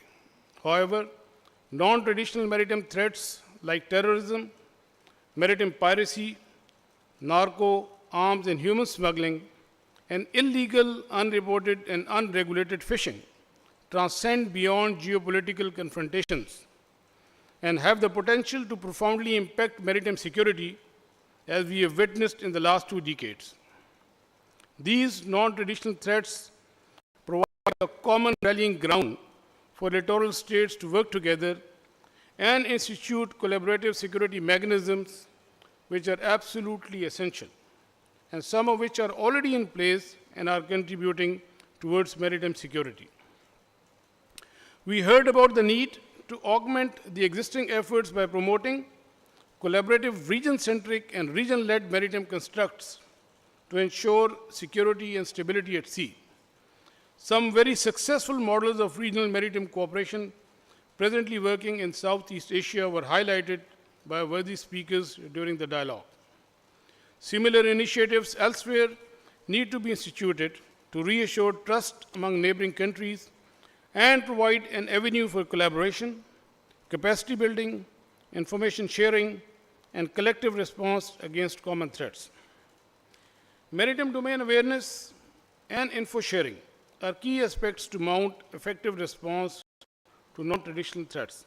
This is easier said than done, given the vast expanse of ocean areas vis-à-vis limited capacity of littoral states for effective surveillance.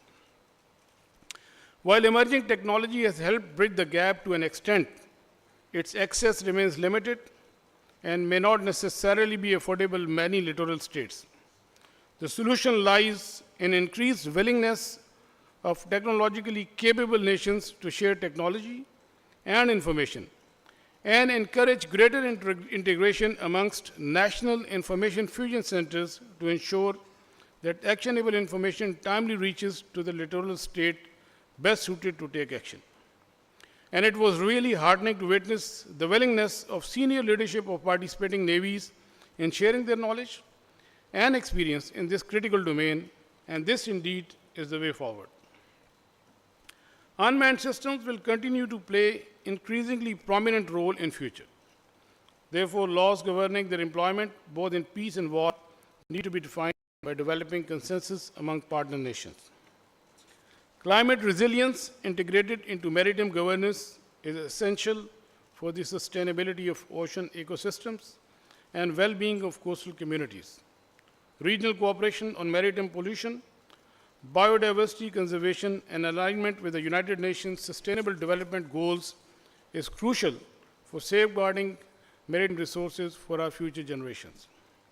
Last but not the least, ensuring protection of underwater critical infrastructure such as submarine cables, oil and gas pipelines, offshore rigs, etc., needs collective effort.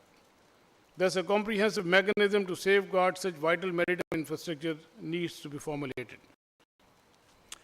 Ladies and gentlemen, these focus areas or the cardinals of our response can be termed as the strategic outcome of this dialogue, which can serve as a stepping stone for developing consensus on dealing with the challenges discussed and leading us towards the theme of this maiden edition of AMAN Dialogue, Secure Seas and Prosperous Future.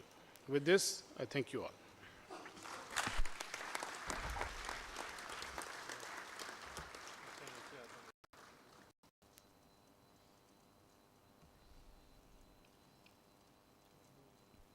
Ladies and gentlemen, to extend our heartfelt gratitude to everyone who made this event possible, I would request Admiral Naveed Ashraf, Nishan-e-Imtiaz Military, Tamgha Basalat, Chief of the Naval Staff, to deliver the note of thanks.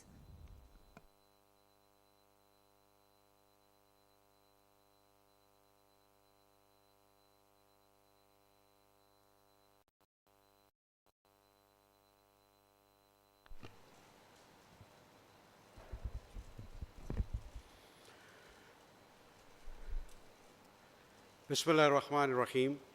Honorable Minister for Planning, Development and Special Initiatives, Ahsan Iqbal Chaudhry, distinguished Chiefs of the Defense Forces, Chiefs of the Navies, heads and representatives of maritime organizations, worthy guests, ladies and gentlemen, Assalamu alaikum, and a very good afternoon. Honorable Minister, it is my immense pleasure and honor to welcome you to the closing session of Aman Dialogue 2025.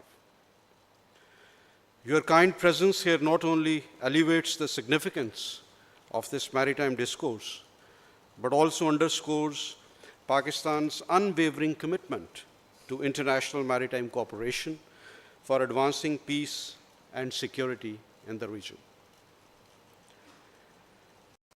To conclude Aman Dialogue 2025, I sincerely appreciate the insightful discussions and spirit of collaboration exhibited by delegates over the last 2 days. This impressive gathering of nations is a testament to the trust reposed in Pakistan's steadfast commitment towards fostering a peaceful and prosperous maritime future. During the course of Aman Dialogue, interactive sessions and discussions have enabled us to see strategic landscape clearly and strengthened our resolve against evolving maritime threats. From non-traditional security challenges to far-reaching concerns like impact of climate change and emerging technologies on maritime security, the spectrum of challenges has definitely broadened. Most significantly, we have reinforced our commitment to maritime cooperation and blue economy as keystones of our maritime future. Ladies and gentlemen, while capability and capacities can be surged relatively easily in challenging circumstances, trust cannot be built overnight. It requires years of investments in terms of developing enduring partnerships and connection through forums such as Aman to develop collaborative approach on the relevant issues. Self-interest-based inward-looking approach is akin to lose-lose paradigm. Information advantages gained through use of superior technologies is of no value if not shared for collective universal good. The deliberations during Aman Dialogue have yielded concrete pathways for strengthening information sharing, developing coordinated responses to transnational threats, and fostering technological cooperation while evaluating challenges and benefits of artificial intelligence in naval operations. Our collective wisdom has also afforded us the opportunity to seek solutions to complex challenges faced by naval leaders in today's era of digitalization and an increasingly susceptible cyberspace. Our motto, Together for Peace, has been finding resonance in every session, every discussion, and every commitment made during the Dialogue 2025. I am encouraged to see the flourishing friendships and partnerships towards a secure and prosperous future. Through the platform of Aman, we have endeavored not only to connect the region, but various regions of the world as well. We need to move forward with reiterated resolve, guided by wisdom, driven by cooperation, and united in our commitment with a renewed vigor until we meet again in 2027. The journey we begin here sets the course for maritime security cooperation in the years to come. As we transition towards the sea phase, I wish all the participating forces smooth conduct of operations and professional fulfillment. The International Fleet Review and joint operations of our special forces, EOD teams, and Marines will further strengthen our cohesion and combined capabilities. May the spirit of Aman, our shared commitment to maritime peace and security, continue to guide our future collaborations. Upon the culmination of this Aman Dialogue 2025, I would like to once again extend my profound gratitude to the Honorable Minister for his presence. I would also thank distinguished international leaders, renowned speakers, and maritime professionals for sharing their valuable experiences and considered views. Your insights have been invaluable in shaping our understanding of the evolving maritime landscape and shared commitment to maritime peace and economic prosperity for our collective good. I thank you all. Long live our maritime partnerships. Thank you.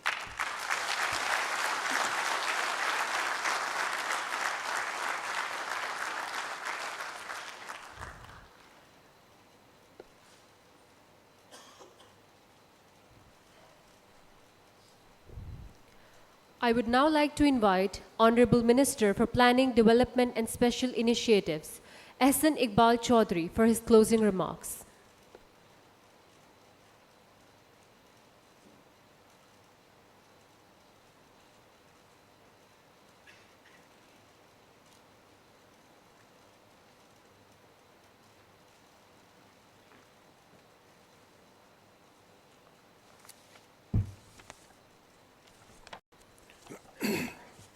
Bismillah ar-Rahman ar-Rahim.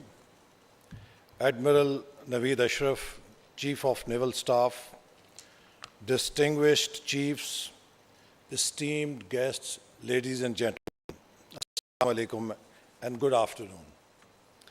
It is indeed a great honor to address this esteemed gathering at the closing session of Aman Dialogue. I extend my sincere gratitude to the Chief of the Naval Staff for organizing this important forum and bringing together global naval leaders, maritime organizations, and distinguished academicians. This dialogue has reaffirmed a fundamental truth. The seas are not just vast bodies of water, they are the lifelines of global trade, security, and prosperity. Over the past 2 days, you have engaged in meaningful discussions on the challenges and opportunities that lie ahead in the maritime domain. Ladies and gentlemen, we live in a world where no nation can afford isolation. The challenges of today, security threats, economic instability, climate change, and technological disruptions transcend national boundaries. The Indian Ocean region is a global economic artery carrying 40% of the world's containerized cargo and 80% of global oil trade. Yet, rising tensions, territorial disputes, piracy, and illegal activities threaten its stability. Confrontation at sea is a recipe for economic disruption. Collaboration is the only sustainable path forward. In this era of strategic competition, we must replace division with dialogue and conflict with cooperation.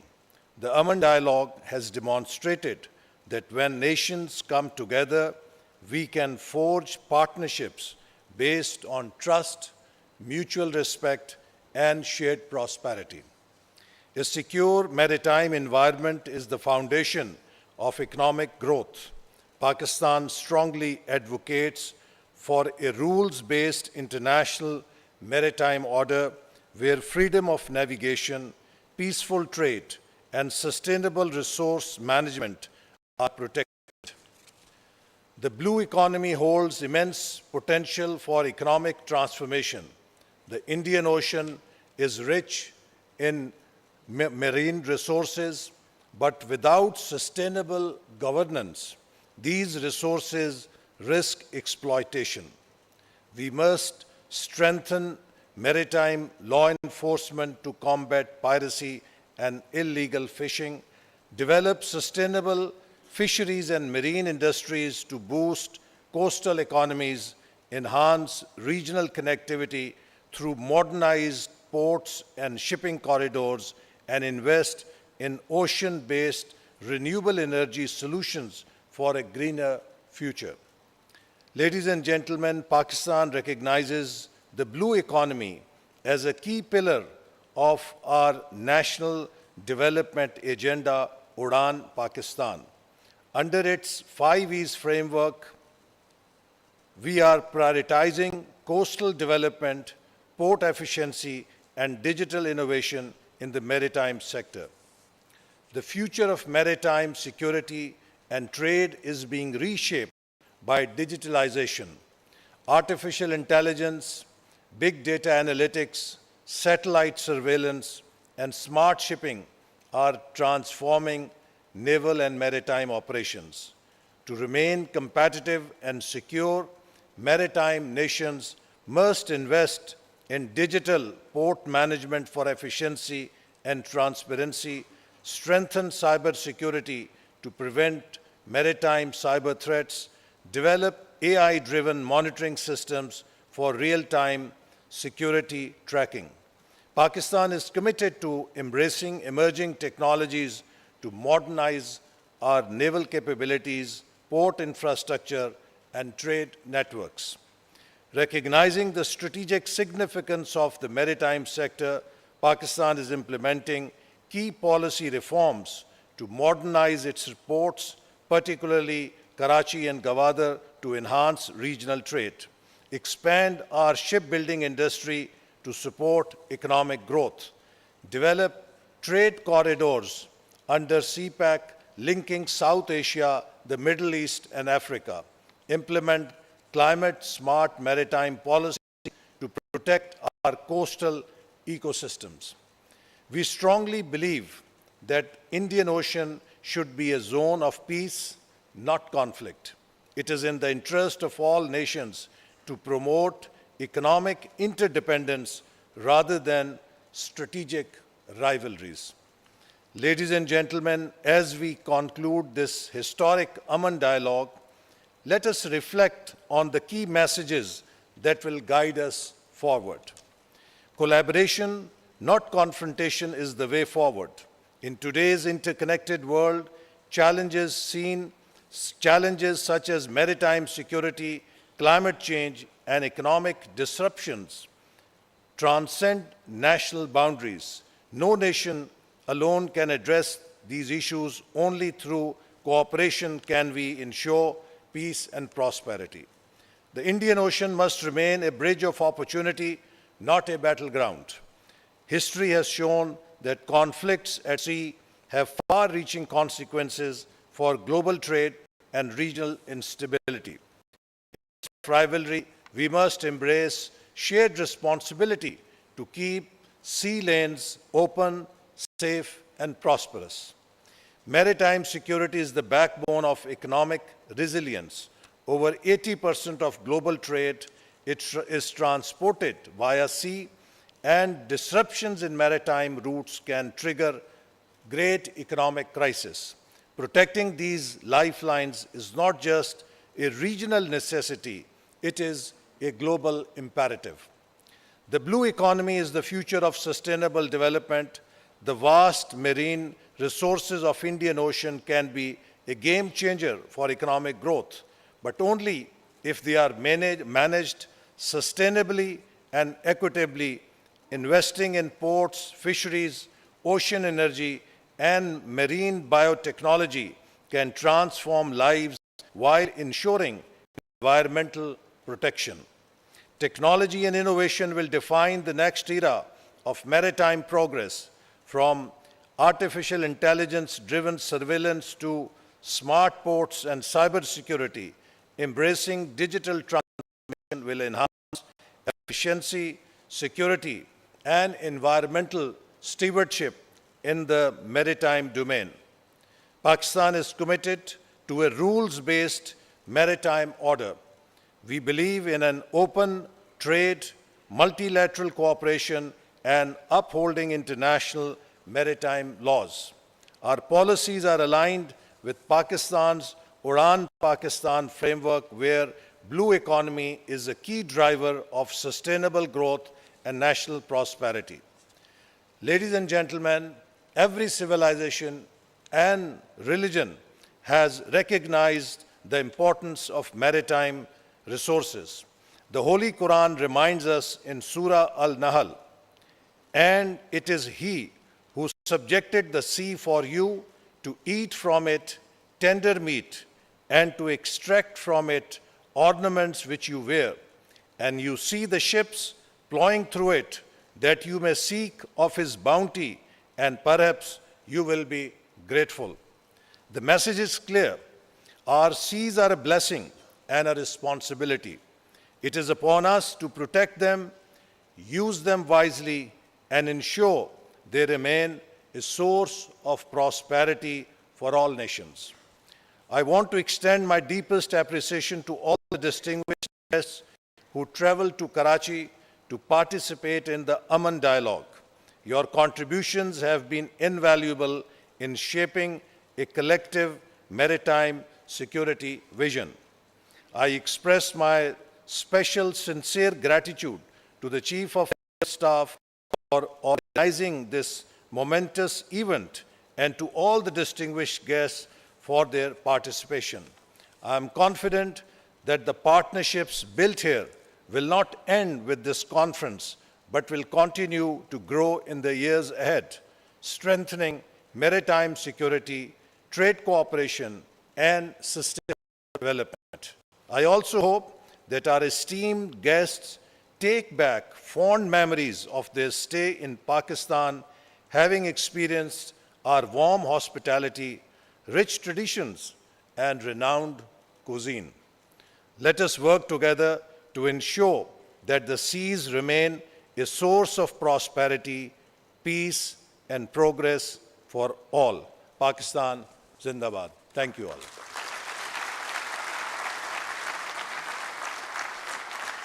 Ladies and gentlemen, this concludes the official proceeding of Aman Dialogue 2025.